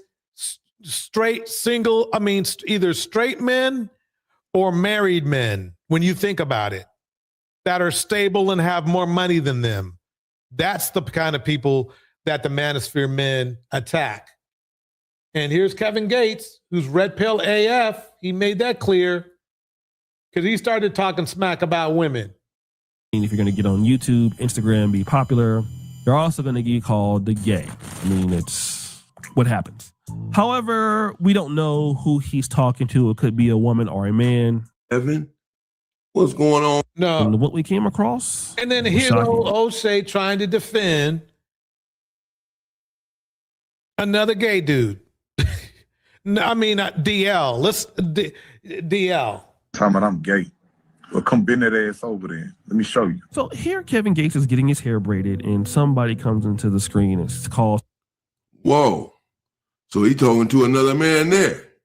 Talking about I'm gay. Come bend that ass over and let me show you. Dante. You gonna show him? That's how you gonna show him? Yeah. Do you and your homies, y'all play these gay jokes? No, not gay jokes, but gay threats. Do you guys, you and your homies threaten each other with gay sentiments? No, Okay. I don't. I see Charlamagne do that on Breakfast Club. Him and Envy, they've been doing that for years. They say it's like a big joke. I'm like, no, y'all be on some blatant, like it's crazy. But no, I don't get into that. Nobody I mess with, none of my people, no. Like y'all don't threaten each other with the gayness. Like, oh, I tear that ass up if you. I bend your ass down. I take them cakes, nigga. If you mess with me again. Right. No, that was something must be really wrong with you right now. At that point, if one of them starts saying that, that's what we start thinking. Like, oh yeah. Hey, Turch, I was thinking, what would be the woman's version of the red pill? Isn't that wouldn't that be like Crimson Cure and all of them? Nah, they still want to be with men. I'm talking about let's start pimping these niggas. Let's start, flying. Let's not fly them out. Let's take their, let's hit them and quit them.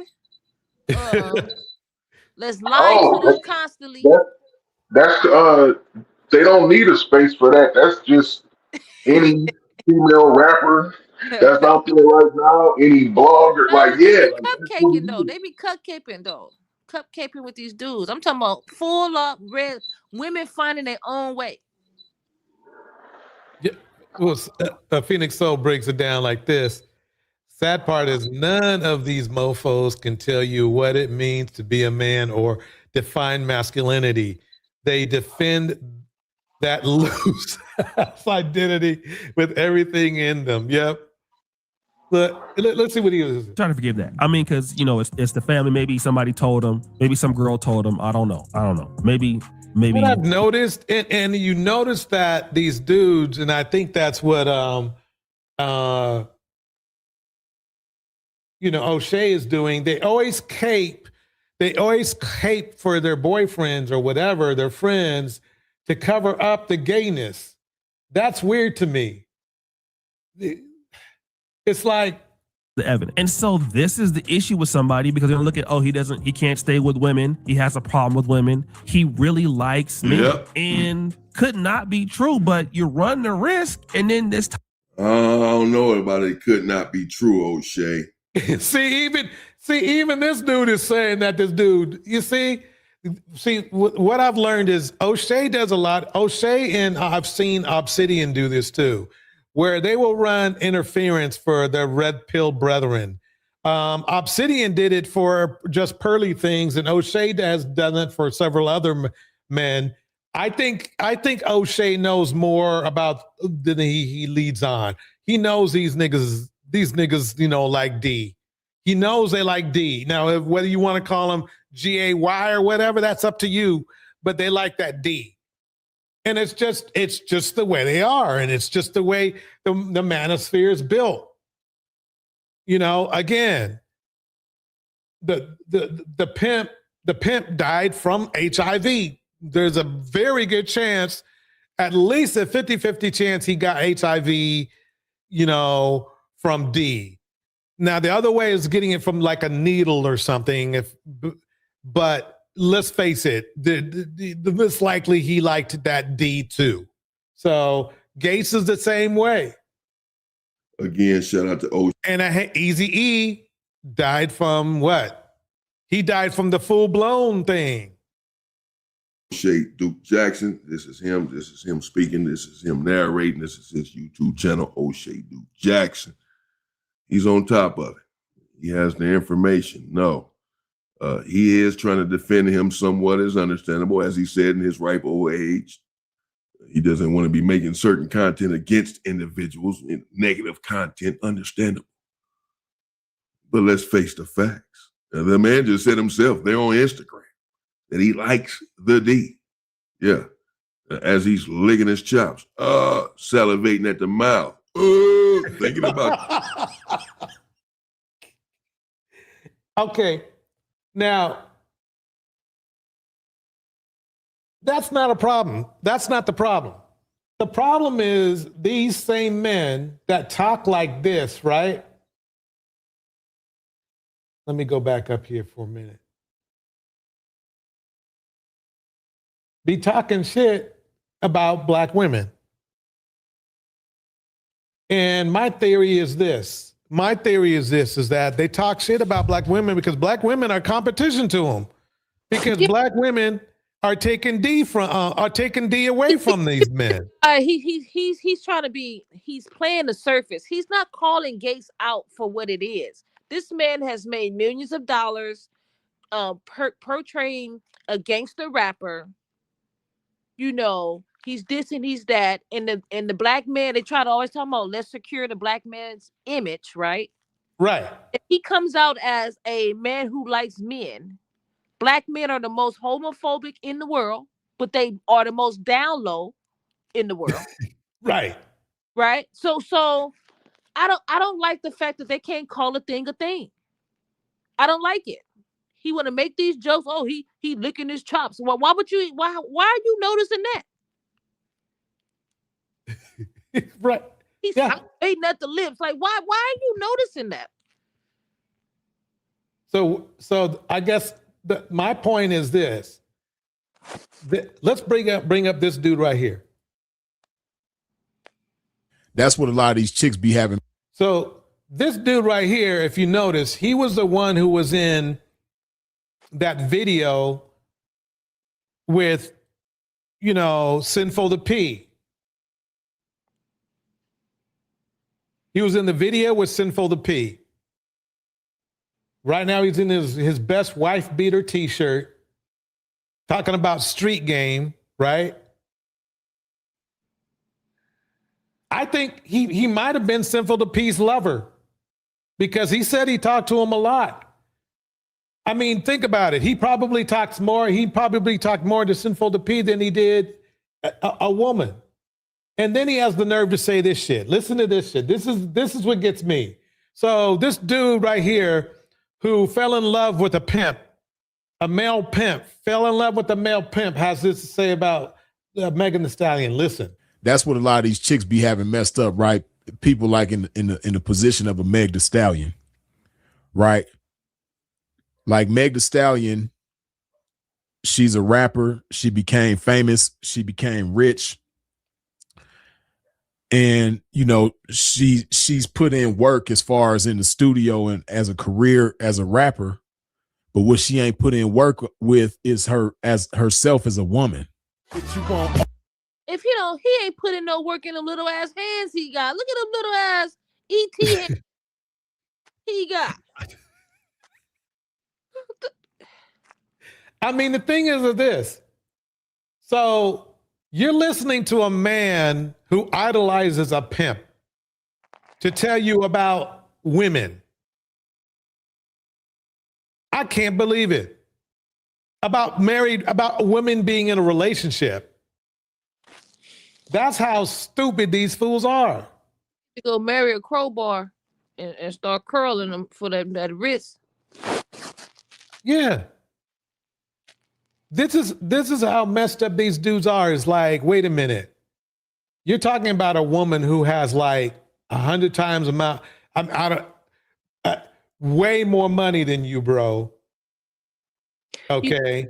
They do this thing where them guys that go around public asking questions, and they ask the men. They say, "If you were a woman, what would you do the first couple of days?" They said, "Get some dick."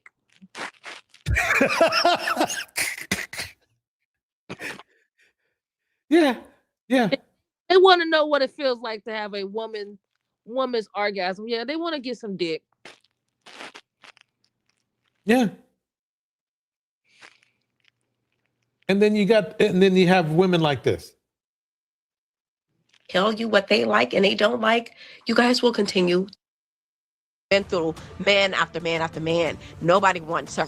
The cat can't be that good. Why are we criticizing Megan in a situation when he cheated on her? Everybody knew it wouldn't work. So Why we're wouldn't not it work? surprised. I just told you why. Because of her whorish behavior. That's why it wouldn't work. That's not true. Wait, it's not because of, remember now, it was Clay that's been the hoe. But she got him. See, I don't like little hating ass chicks like that. Megan got him already. Right. So so just because you said, "Oh, wait, I knew it wouldn't work," did you know she couldn't get him? She bagged his ass. Right. The only rumor that I know that's out there right now is he's trying to get back with her. Listen, that fool bought her all types of shit. Like, come on, these women need to stop. She bagged him. Exactly. So, and they're saying like this: men don't marry women like Megan. You know what these black women, these black women are not talking about?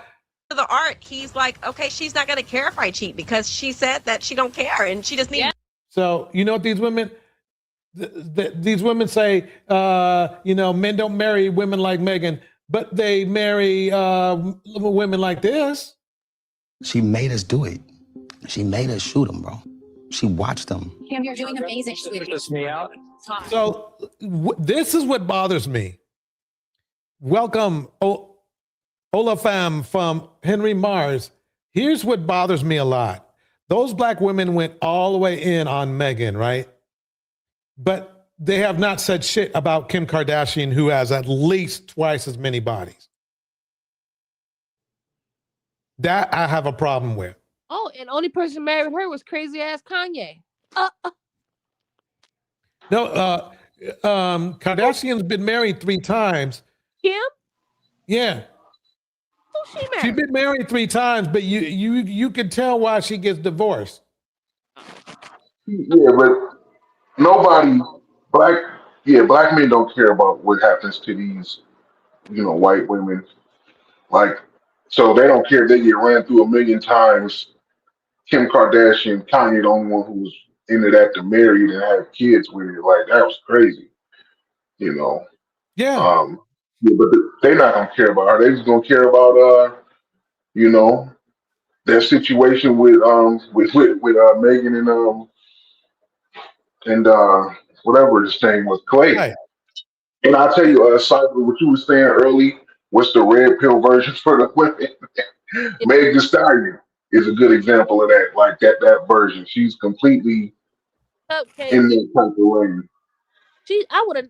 No, I like Lori Harvey. Like, but then she messed up taking out. Don't take no pictures with them. Don't be in public with them. Yeah, but they're chasing clout though, especially Lori. She don't have like she needs to be seen out with people like that. They set that stuff up on purpose. They could keep it private. Look at 21 Savage.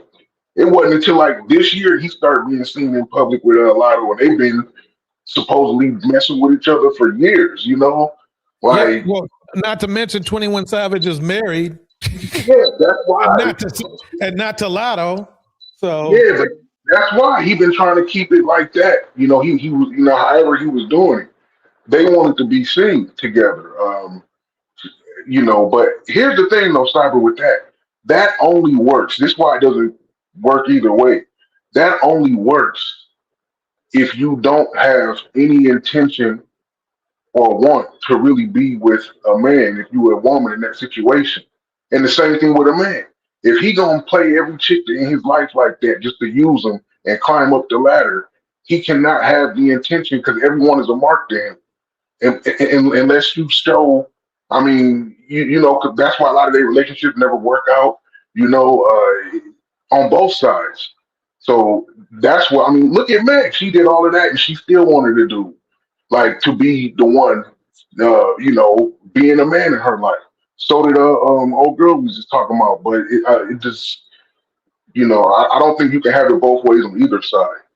We are the true this of relationships because women always gonna have a sweet spot for a good man. Yeah, but see, men do too. Men are always going to have that for a good woman. Whores. Look, Tevin named all these men marry whores. Period. Yeah, Nicki Minaj, but Nicki Minaj married a criminal sex registered sex offender that she went to school with back in the day because that's Nicki Minaj. Cardi B married. She called that what do you call it? That's a homosexual that turned into marriage. And this is one of those situations where I'm like, how did that happen? Because Nicki, I mean, okay, I don't know. You don't have to go after these, but that's what she wanted, I guess. Like, it's basically. That was his high school sweetheart. But it's different. They don't come for Savannah, but they be making little comments, right? They ain't got nothing to say about Savannah. I mean, I know what but she's not. Their whole thing is like, I mean, I ain't never seen nothing like that, really. Especially when they active, like LeBron went through his whole prime and career and height of his fame. With no, I mean, whatever they did, I'm sure they had the issues, but they don't make shit public. Denzel Washington, like these guys that they idolize. Why are they not idolizing the men that's actually black men that's successful, that have successful marriages? Samuel L. Jackson is another one. Who was that guy? It's a lot of male prominent people that are married to good people. They don't talk about them guys though. Well, they do respect them. All like men respect those guys no matter what, right? The issue is that the men that you're talking about, a lot of them don't have that as their intention. They just trying to get out here and get it. And then speaking of the red pill, most of the audience and most of the red pill people themselves before they got fame, they were all incels, like they really didn't have a way of attracting women to them in any way. They didn't have no money, they didn't have no sweat, they didn't have nothing. They just, they didn't know how to go about it. That's where all that hate came from. Especially when they realized, like, oh, all you gotta do is just get that's not true, Dante, because men and women, they deal with each other on all levels. So them saying that they don't have money, no, they don't. They just want the women that they see on TV that they don't have, that they want access to. That doesn't mean they don't have access to women. They just don't want the women that's on their level. I'm saying that the guys that are like in the audience of the red pill, a lot of them, because what I mean by incel is it means that, involuntarily, celibate. Like they don't want to be. They got access to women to talk to them and say hello. You know what I'm saying? But they don't have any way of sexual attraction to them. They wouldn't even know what to do in that situation. That's why they ultimately become either simps, right? When they figure that one out, or they go red pill, which tells them to get stronger or make more money, and that's how you're gonna attract the chick, but really just make more money. So that's what their audience is over there. I hear what you're saying, but I don't see that in reality. I see average people with average people, average men with average women. Oh yeah, no, I'm not talking. Yeah, I'm not saying that. Like, yeah, you're gonna see that. I'm not saying that these dudes think that they're gonna be able to get like a superstar woman or something. But most men aren't in that boat, though. The guys I'm talking about, they don't have a problem, just interacting with a woman, basically. So you saying that they're socially awkward? A lot of them are. I mean, even if you listen to Kevin Samuels, even after he blew up, he talked about it a little bit, but he talked about it a lot, right? Like before he blew up, about how he was in high school, and I felt like he opened up more in college, and then he got sick and everything. He worked his way up, and he really hit his stride in his 40s, which is what they tell most men, that's where they hit their stride at. I mean, But that is just so weird to me that they call, Megan a hoe and all this kind of stuff. And I haven't heard that from either women or men, black women or black men, about Kim Kardashian. That just shows you the mentality and the primary issue we have with our own community. I mean, we have our own racial issues right inside of our own community, and the only time that we come together to fight against racism is when some other group does it against one of our people. That's the weird thing. We don't want to be fair or be equal in our own group. Think about it, because Kim has had way more D than Megan has. But white women being sluts doesn't devalue her at all, because they are the lineage of the man that's in power. So, yeah, I mean, the thing is in this video that I have here on the screen, they went as far as saying that not only that tape was not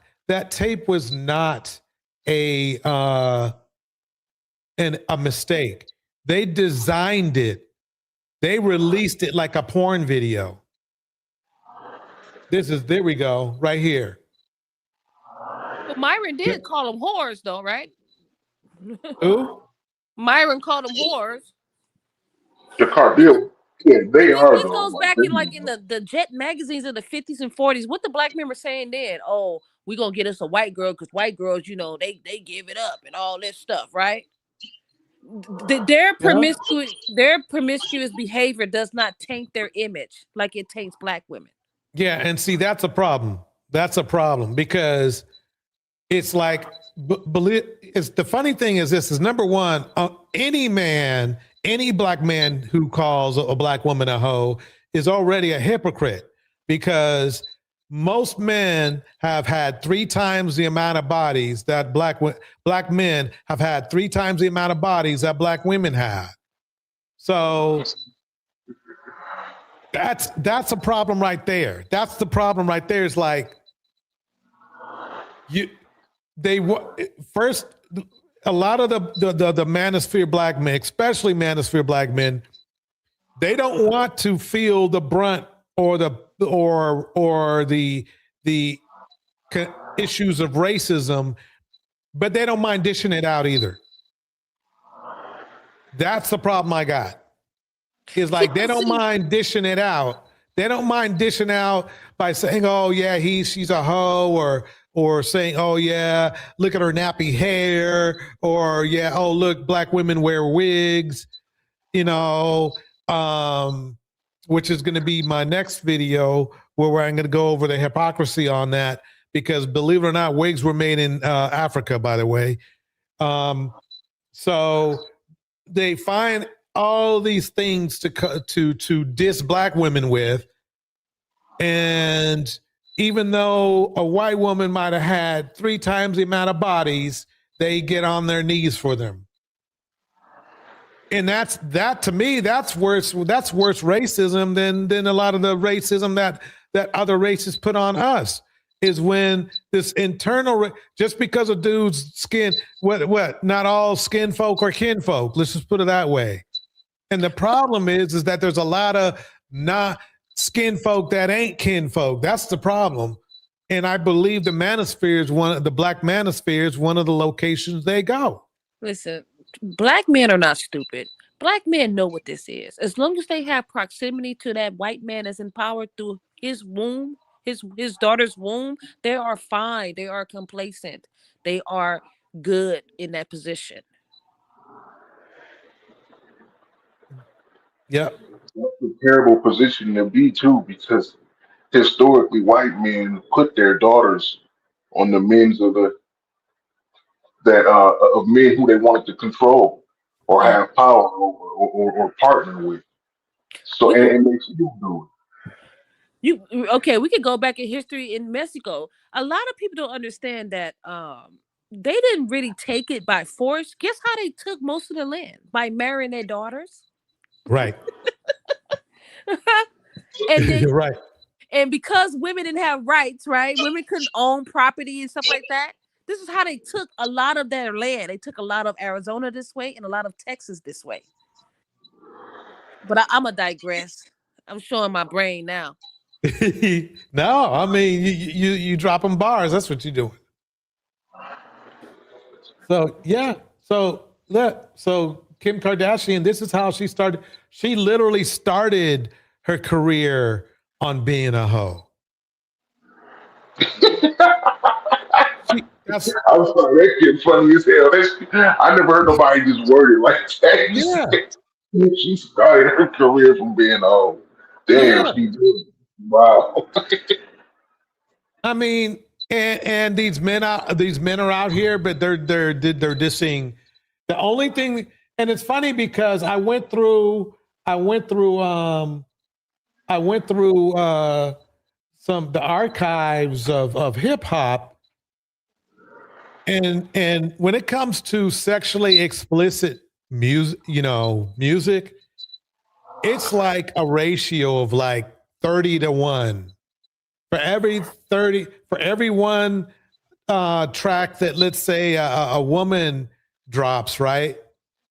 That's sexually explicit, like WAP or whatever, right?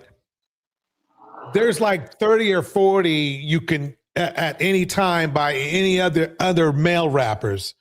And the funny thing is this.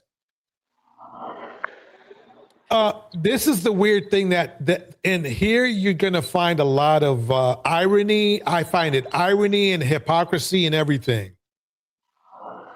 Lil Kim is Megan Thee Stallion, one of her favorite rappers was Lil Kim, right? Lil Kim had no problem talking sexually explicitly because she was covered. She was under Biggie's umbrella. But I guarantee you that if modern day Lil Kim was on her own, they'd be trying to do the same thing to her. They do not. It's not. I don't think men have a problem with. Well, they do. They have a problem with black women, being promiscuous. That's number one. And then number two, though, they have a bigger issue with black women being in power. See, but a slutted out black woman shows the world how weak he is. But I want you to explore explicit content of white people. You think we was off the chain? Right. I went into the archives of old music of whites. It's not as catchy, but it is vulgar. Yes. Yeah. Wisdom ain't cheap says NWA were the most popular red pill rappers for real. Bars. Yeah, but Ice Cube's been married for how many years? Yeah, I mean, and think about it. Snoop Dogg, the whole, really, basically the all of Dr. Dre's crew. They were, and don't forget about 2 Live Crew and all these other people. And that's the funny thing is that these dudes who already, when you start hearing dudes who made some of the most vulgar music, then critique, you know, a female rapper who made 1 or 2 vulgar tracks, that really, to me, tells the mental, the stupidity and hypocrisy and mental state of what's going down. These dudes have made songs that were just as bad or worse than WAP, but yet, they're getting on. They would get on these women for making that track, which it's not one of my favorite songs, but to me, it's like, look, I've heard so much. In my day, it was 2 Live Crew they were the ones doing it. They were the ones that were really popular back in the day. You will not understand how popular they were. It's like, as a DJ back then, you better have yourself some 2 Live Crew, or you were in trouble. You think? And remember now, 2 Live Crew. Then they started having a lot of spin-off groups. That way, you know, where was that? Who that? Cap keep coming. Cap keep coming. Cap keep coming. Coming. What was the name of that song? Hoochie Mama. And it's funny because this whole song was about dudes being hoes. This whole song was about dudes being hoes, but the hook had Hoochie Mama in it. I said, wait a minute. You just talked about banging the whole city, but then you're calling this one woman a hoochie mama. That's okay. Now I get it. Yeah, now I get it. Okay. So basically what it is this. This is what I found out.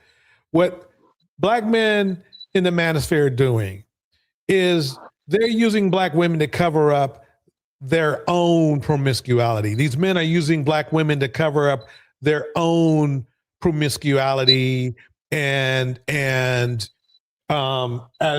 you know, masculine performing or what is it, heterosexual presenting men. No, you're killing it, man.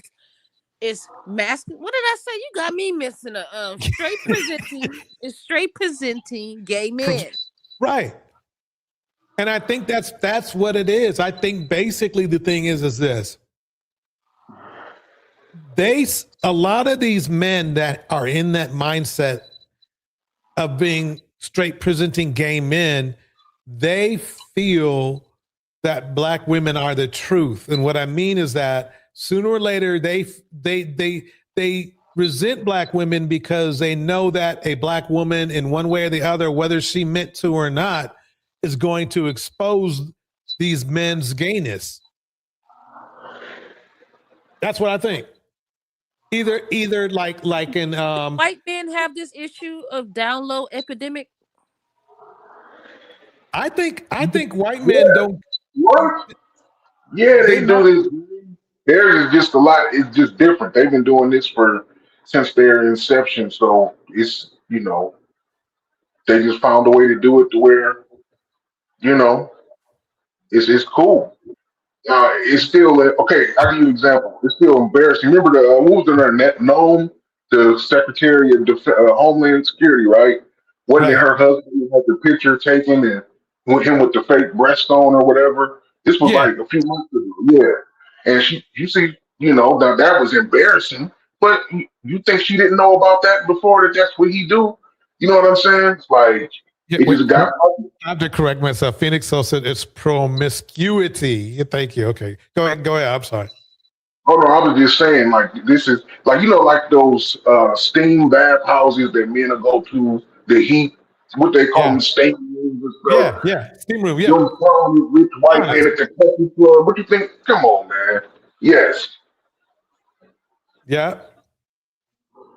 I mean, think about it like this. What was his name? Caesar was known for having like little boys, But Alexander the Great was he used to play with both men and women. His best friend was, Well, most of them did. That's just the way it is, Yeah, like that's what they used to do, man. Like they've been doing that since Their forever on down that. low isn't the same. Why is the black man have this crisis, this identity crisis, and other nations of men who participate in this behavior don't have the same crisis? That's exactly it. It's the identity crisis. But why do they? We Why don't so know who we are. unalivings, right? Why so many real gay men are exposing men? Why is there so much attached to this vessel of the black man? Especially with this stuff. Like, I don't get it. They just come out the closet already. Just live in your truth. So that's a question I want to pose, though, to a lot of the people out there, and you could put this in the comments later on, people who, if you didn't catch the show, is why do you give Kim Kardashian a pass? That's for both black women and black men. Why do you give Kim Kardashian a pass? She started out hoeing. She's got double the numbers of Megan.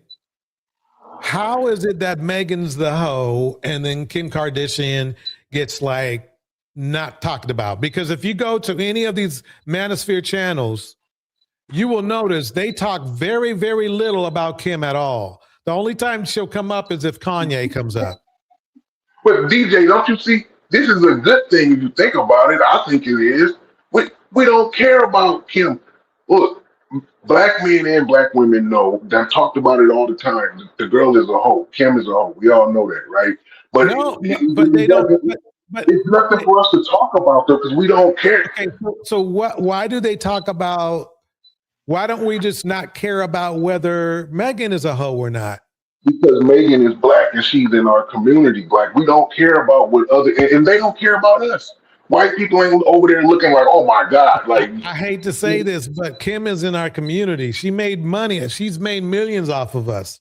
She's not one of. It's like she's not one of us. You might be thinking that, but as far as these black men in general are concerned, she's one of us, kind of like the woman who would come to the barbecue and shit.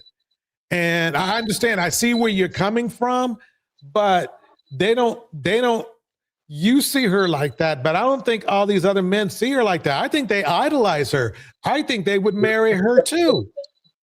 I think they would marry her too. I think they would ignore the fact that she's got more hoe points than Megan and would marry her with three or four kids that she got right now. Most of these men would marry Kim Kardashian. I mean, most of them would. She's worth $1 billion. Like, they definitely marry her and divorce her, get after stuff. But the thing is that while doing that, they wouldn't call her a hoe. Remember, she got all her money. She got her $1 billion from being a hoe. That's how she got started. That's the first time. The first time I ever heard about Kim Kardashian was with Ray J. That was the first time. And this later on, I found out that her dad was a lawyer who but that was after the whole thing.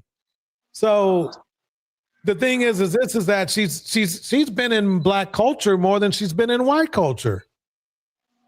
Kim she's a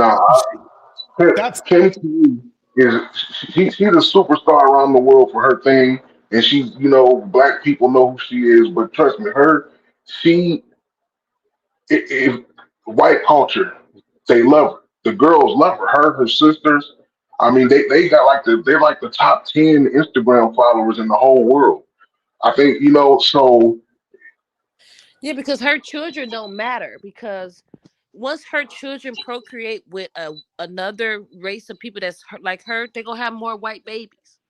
So her having this first batch of children from a black man doesn't taint her. well, I mean, I don't think she's a bigot type of racist. Like I don't think most white people are bigots. I think that they're most. Well, that's another story. But she doesn't hate black people. Her grandkids are going to be black no matter who they have them with. White culture does not. I'm saying white culture does not disavow her, because they see the end game from the results. Like, by any means necessary, they see this. If we look at it now, if we take example, we look at the NBA. There's a going trend going around the NBA, and they're getting all these guys and they're showing their wives, right? And then there's a prediction that the NBA is going to be white. I'm telling you. Well, yeah, they are going to look like Clay and Steph Curry. Yeah, I can see that, but they're not. They still going to be.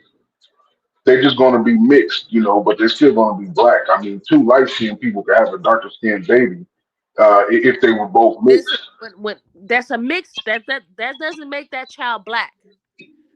So you don't think that if one of the parents is black and the other one is, let's just say white, they're mixed. That's a mixed race child. They're not black or white. They're mixed race. Okay. Yeah. Well, there's several theories. I mean, that could be a whole lie right there, is talking about mixedness, because back in the day, back in the 80s, there was like the one drop rule. And so black people back in the day, in the 80s, we saw, like, if a person was mixed, they were black. If there was a part that they had black in them, if there was a black history in their history, then we saw them as black. That's back in the day. I'm not saying I agree or disagree with it, but that's how it was back then. So they went on this whole 20-year campaign talking about they making black babies, and they were not. They were making mixed people, because if say Dante had a baby with Kim Kardashian and he has a girl, and that girl marries a white boy, that his grandchild is going to be white. Today he's gonna be white. Today he's gonna be white. In the 80s, they would have used the one drop rule and said he was black. And the reason why that rule came up, which is something we should put on a political night, is because there was actually a law that if you were like, you could look white, but if you had a black parent or a black grandparent, you were a nigga to them back then. Yeah, that's why it's called white passing. That's why in Louisiana they got a whole culture of Creole people. They were white passing. Right. And they would lie about their parents and stuff like that to get certain jobs, right? Right, exactly. Look at Jason Tatum, the Boston Celtics. He has a white mother, black father. He has a child with a white woman. His son, you cannot tell his son is black. Yeah. That's what they want. They want that baby. Yeah, I know this guy. I know a dude back in high school. His father was light-skinned black, right? I mean, like light-skinned, like caramel, a little bit lighter than caramel, right? And his mother was German, and he did not look. There was just exactly. There was just no black gene. You just see what I'm saying? That black male DNA is just so superior. Like our DNA is so superior, and they can go out here and just make babies all across the world and make the black race. It's not. Yeah. So yeah, Wisdom says mixed and still treated like ish if they look too black. True. I mean, and that's another, and this is, I'm saving this for another live stream, everybody, but this is very important. A lot of people, they see light-skinned or mixed people, women, and they put them into a preference box. But I did some hardcore research. And then, Deontay, I'll let you speak on this as well. And I found out, especially if they're attractive, black women get mixed women. We'll just call them mixed women. They get beat up on bad. Because and the science is this. See, every man, especially narcissists, want the best.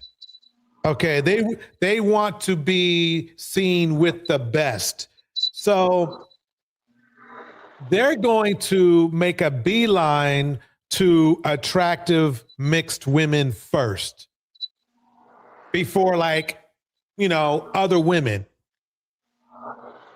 And the issue with that is you think wow, I won't call it a myth, but I think the stigma out there is that the light-skinned women, the mixed women that we call, preferences or whatever you want to call it. I think preferences is really a different. Preferences really for men, especially red pill men, is other men. But I digress. What I'm saying is this: is that they're getting toe tagged just as much or more than darker skinned women. But look at the treatment, like Adrian Broner and Dean, this guy Dean. Look how they're treating, aka the preferences women. Look how they're talking to these women. Now, remember earlier I said I'm more concerned about the mind state of these women that are considered top echelon of beauty, right? Right. What makes them, suppress their self and to get dog like this? All because they're pretty? I don't get it. Yeah.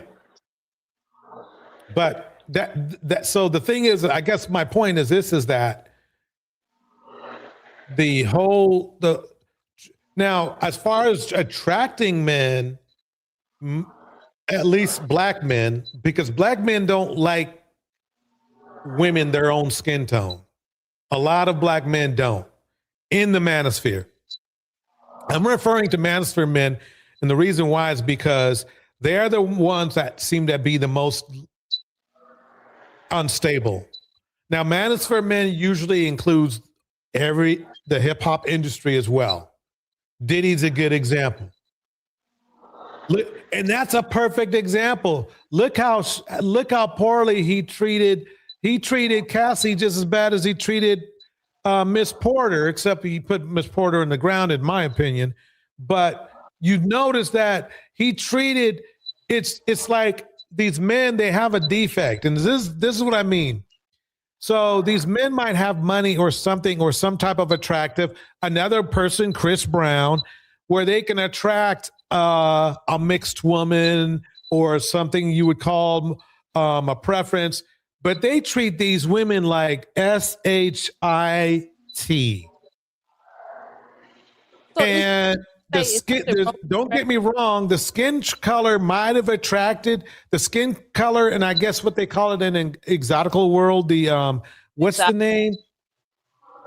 I might sound like I'm hating, but I'm not, right? But is it safe to say there might be something wrong with the mind of these women? Oh, of course. I mean, the thing is this. You can say there's something wrong with the mind of a woman who's tolerating abuse.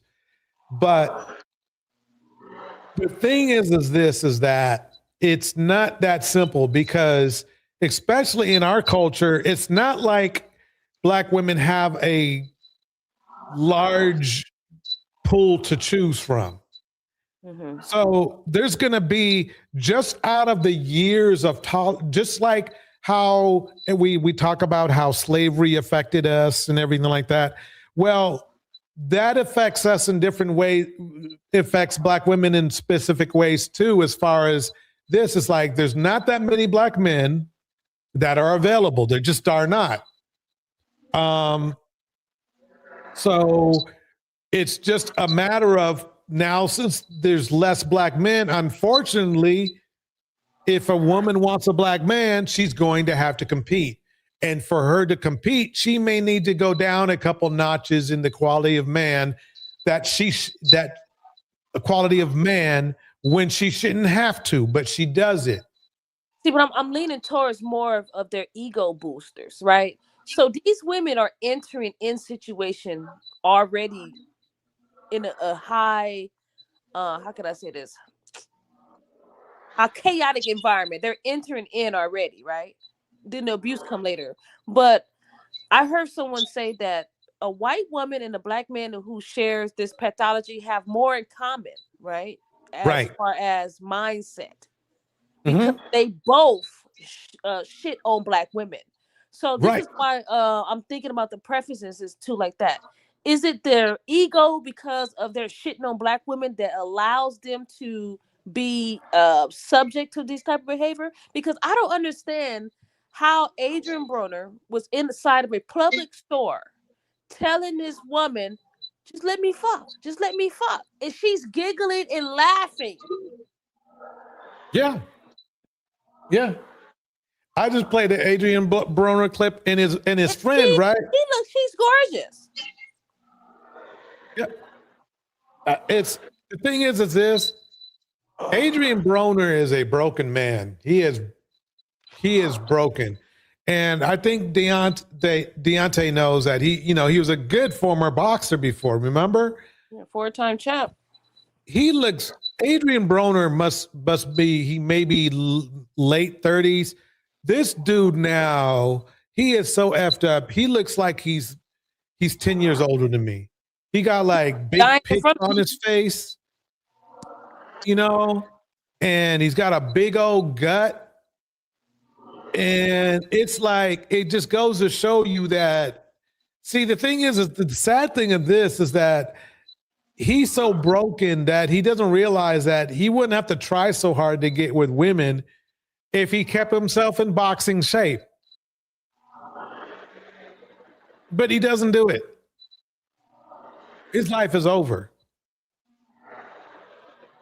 But yeah, his buddy is going to be charged. They did some messy shit. Let me see if I can bring that up. Yeah, but if you were creating sluts then you want to shame such. Let me go fast forward on this. I'm sorry. Go ahead. Now I was gonna be quiet because I know Dante wanted to speak on that issue with the preferences. Oh no, it's all good, man. I'll save that for another chat. I was about to go in on that one.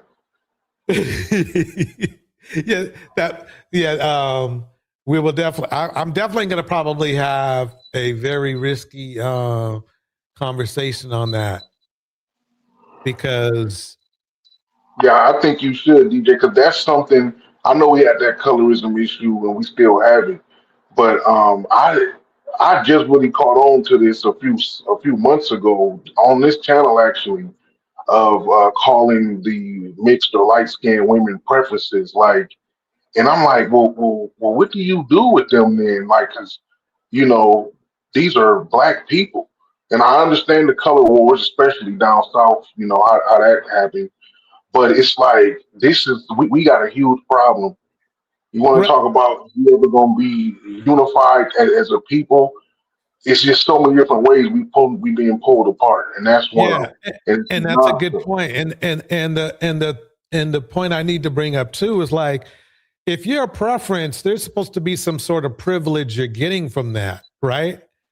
But at least from what I've seen and what I've studied as far as DV and crime and crimes of passion and the way that the way that women are supposed to be treated, it's like, wait a minute, what good is it being a preference if you're getting your ass beat? where's the preference part in that? And so I thought about it, and it's like, I don't see, I understand the preference theory, but you're right. It's like, why, I don't see why this should be happening. I see basically it's like this. Most if you're an attractive black woman, you're going to attract narcissistic men more than you will your share of normal men in most cases, unless you put yourself in a location or position where you're around stable men. But if you're at a nightclub, more than likely you're going to get egotistical men running up to you first because they want to own you first. And that's where the problem starts. Let's say you're an average looking woman. Well, you're going to vibe with somebody at work or something like that, or even at a club, but more likely at work, you're just going to connect with somebody on a personal level. And that relationship is going to be stronger, if you see what I'm saying. So you have dudes who just choose women for looks, like Kevin Samuels. Look, there are a lot of Kevin Samuels running out there looking for 7, 8, 9s, and 10s. Who do you think's going to get to you first? The guy who's going to sit back and see, how you carry yourself and how you speak, and do you treat women right? I mean, treat people right as a woman, or do you think you're going to see Kevin Samuels in your face first? You're going to see Kevin Samuels in your face first, and we know how that nigga is. So, if you noticed, he glorified preferences. He glorified mixed women. Out of all the women he could bring to his channel, he brought Brittany Renner. Remember? He brought Brittany Renner on there. Out of all these beautiful, darker skinned black women that probably could easily look better than Brittany Renner, he brought Brittany Renner to his show. And we know her reputation. So that just goes to show you, it's like these men, they're hypocrites. It's crazy. Oh, you can't. Oh, wait. Okay. Can you guys hear me? Hello? If you can hear me in the chat, let me know. I'm sorry we can't hear us. I think her mic went out. Cyber, if your mic went out, go out and come back in, and then I think let me she can't hear us, so let me type it. Hold on one second.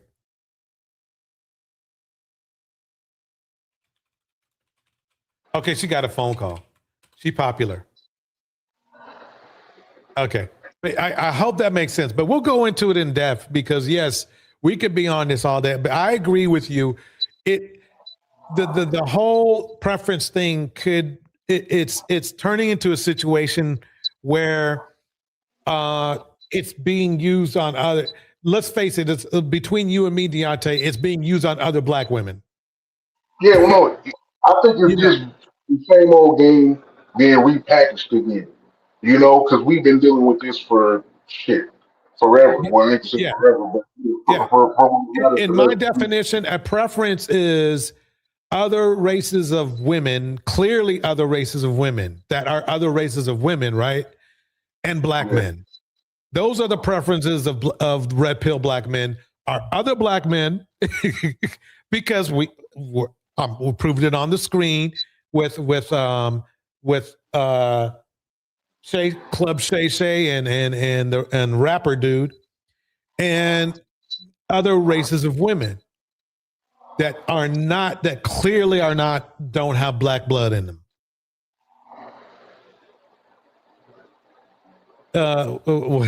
I didn't answer. Okay, Cyber's back. Okay, so, but that's how I see it. That's how I see it.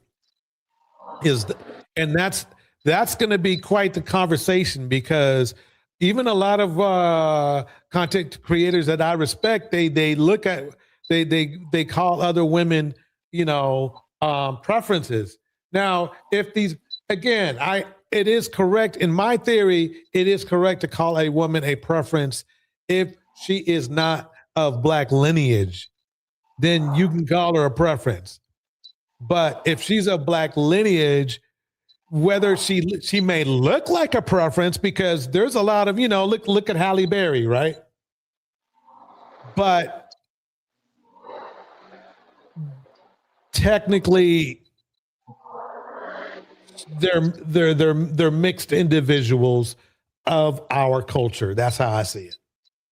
Because if somebody wants to be seen as being mixed, they can be seen as being mixed. But I know a lot of mixed people that are adamant about saying that they're Black. I mean, extremely adamant about saying that they're Black. Because they are for 40 years. Yeah, they years. Are. This is, that's not, because it's just another way to divide us, man. That's some crazy shit. Like how this has been happening to us. But that'll be a good one, man. Yeah, I think so, because it is, and because it's doing things to, let's just say that. They're just, Wisdom says they're just Black adjacent. Yes, exactly. Dang, Wisdom, that's deep. Yes, there are like other, like, for example, that's where I would pick Kim Kardashian. She is Black adjacent to me. I think that's what Wisdom means. But y'all got to check out Wisdom Ain't Cheap's channel. She's got some good stuff on that channel. So everybody, if you see this in the replay, or if you see this in the mix, you got to check out. You make sure you go over there. Click the profile. Make sure you like and subscribe on Wisdom Ain't Cheap's channel. Great content. Still trying to find out what's going on with Pretty Black Misha, but she'll pop up. What else? I think that's everything we need to cover tonight. Let's see. Let me drop the link just in case Cyber wants to get a couple words in before we close out the show. I got to get up early in the morning. I know, as you can tell, Deontay, I got a great voice, and I really should just get back out there on, in the R&B charts and make a couple hits. Early, don't laugh now, but I guess that's it. I guess we are done. Let me spin this part right here. Argumentative. I do believe you spent 7 years in the pen. Did you not pick up a book? Were you raised in a two-parent household? No. No, for real? That's why he's so disrespectful. No, it gave that your mama raised you right in the beginning. Mm-hmm. Man, get this bitch out of my house. Get the fuck out, bitch. You ain't finna get personal with me. Hey, get this hoe out my motherfucking crib. Get the fuck out my house, bitch. Fuck wrong with you. Get this bitch on. She gotta go, cuz. What I do? Well, we ain't getting personal, hoe. Get out.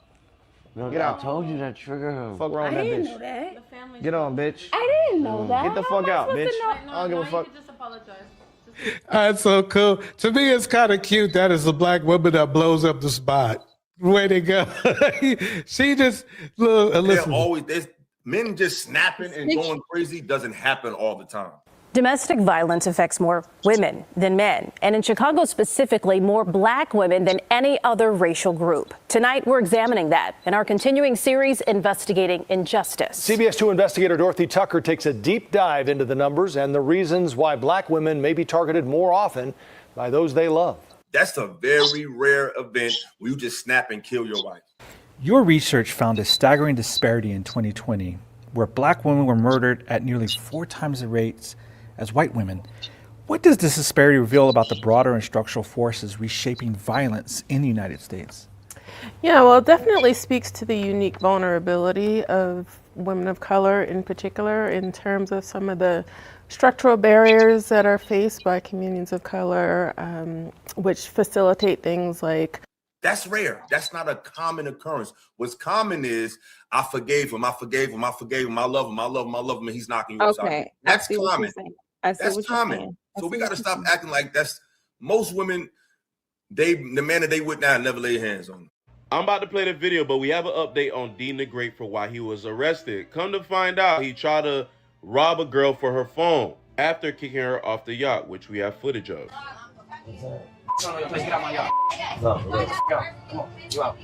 By the way, that's not his yacht. It was a rental. Hey, get that out my yacht. You know I had to run it.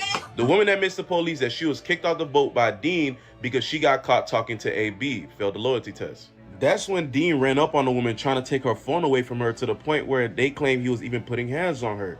Police got ring camera from the yacht showing that to be true, that she was balled up on the floor as Dean the Great was forcibly trying to take her phone away from her, which resulted with her having a cut on her arm. Things ain't looking too good for him because there's multiple instances online where he get rough like that with women. That's rare. That's not a common occurrence. What's common is I forgave him, I forgave him, I forgave him, I love him, I love him, I love him, and he's knocking you upside. Okay, That's I see what common. you're saying. I see That's what you're common. saying. So we got to stop acting like that's most women. The man that they would now never lay hands on. Yeah.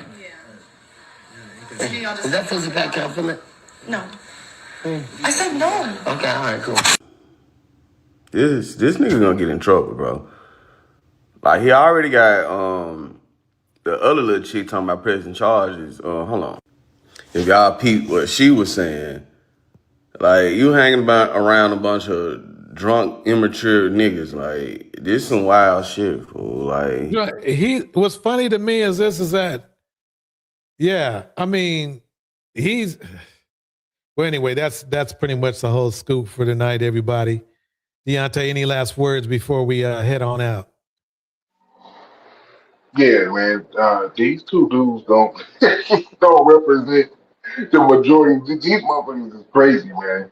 All right, like I don't understand that, And that's Selena Powell. He was up there, like, Yeah. dude, yeah, like If she says no, you got a problem. yeah, and that should let you know right there, because she probably the biggest hoe in the whole industry. You know what I'm saying? Like, just known.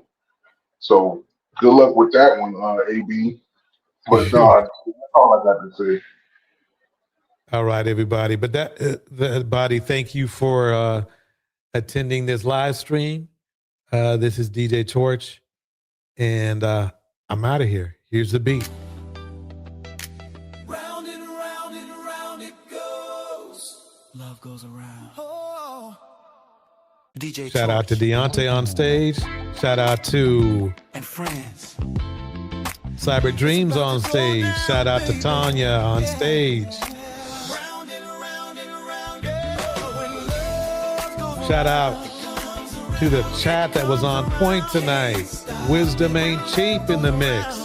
Kevin was in the mix.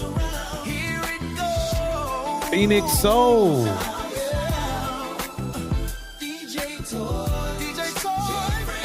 Henry Mars. Pull up a chair, the family's here. Voices are warm, the vibe is clear.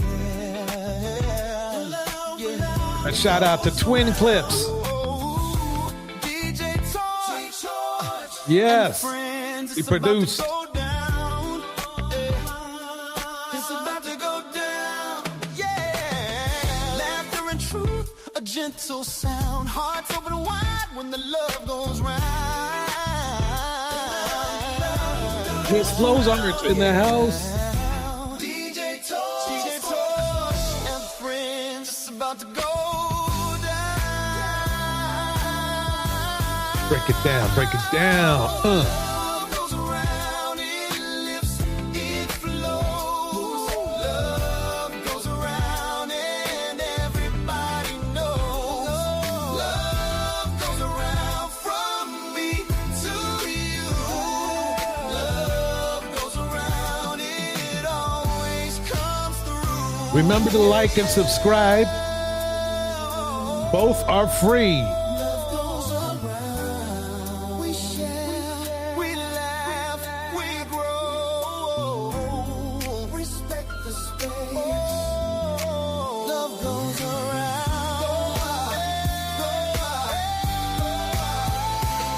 Break it down right now.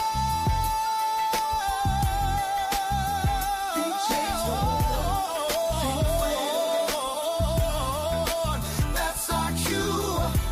It's not a party without you, without you, without you, without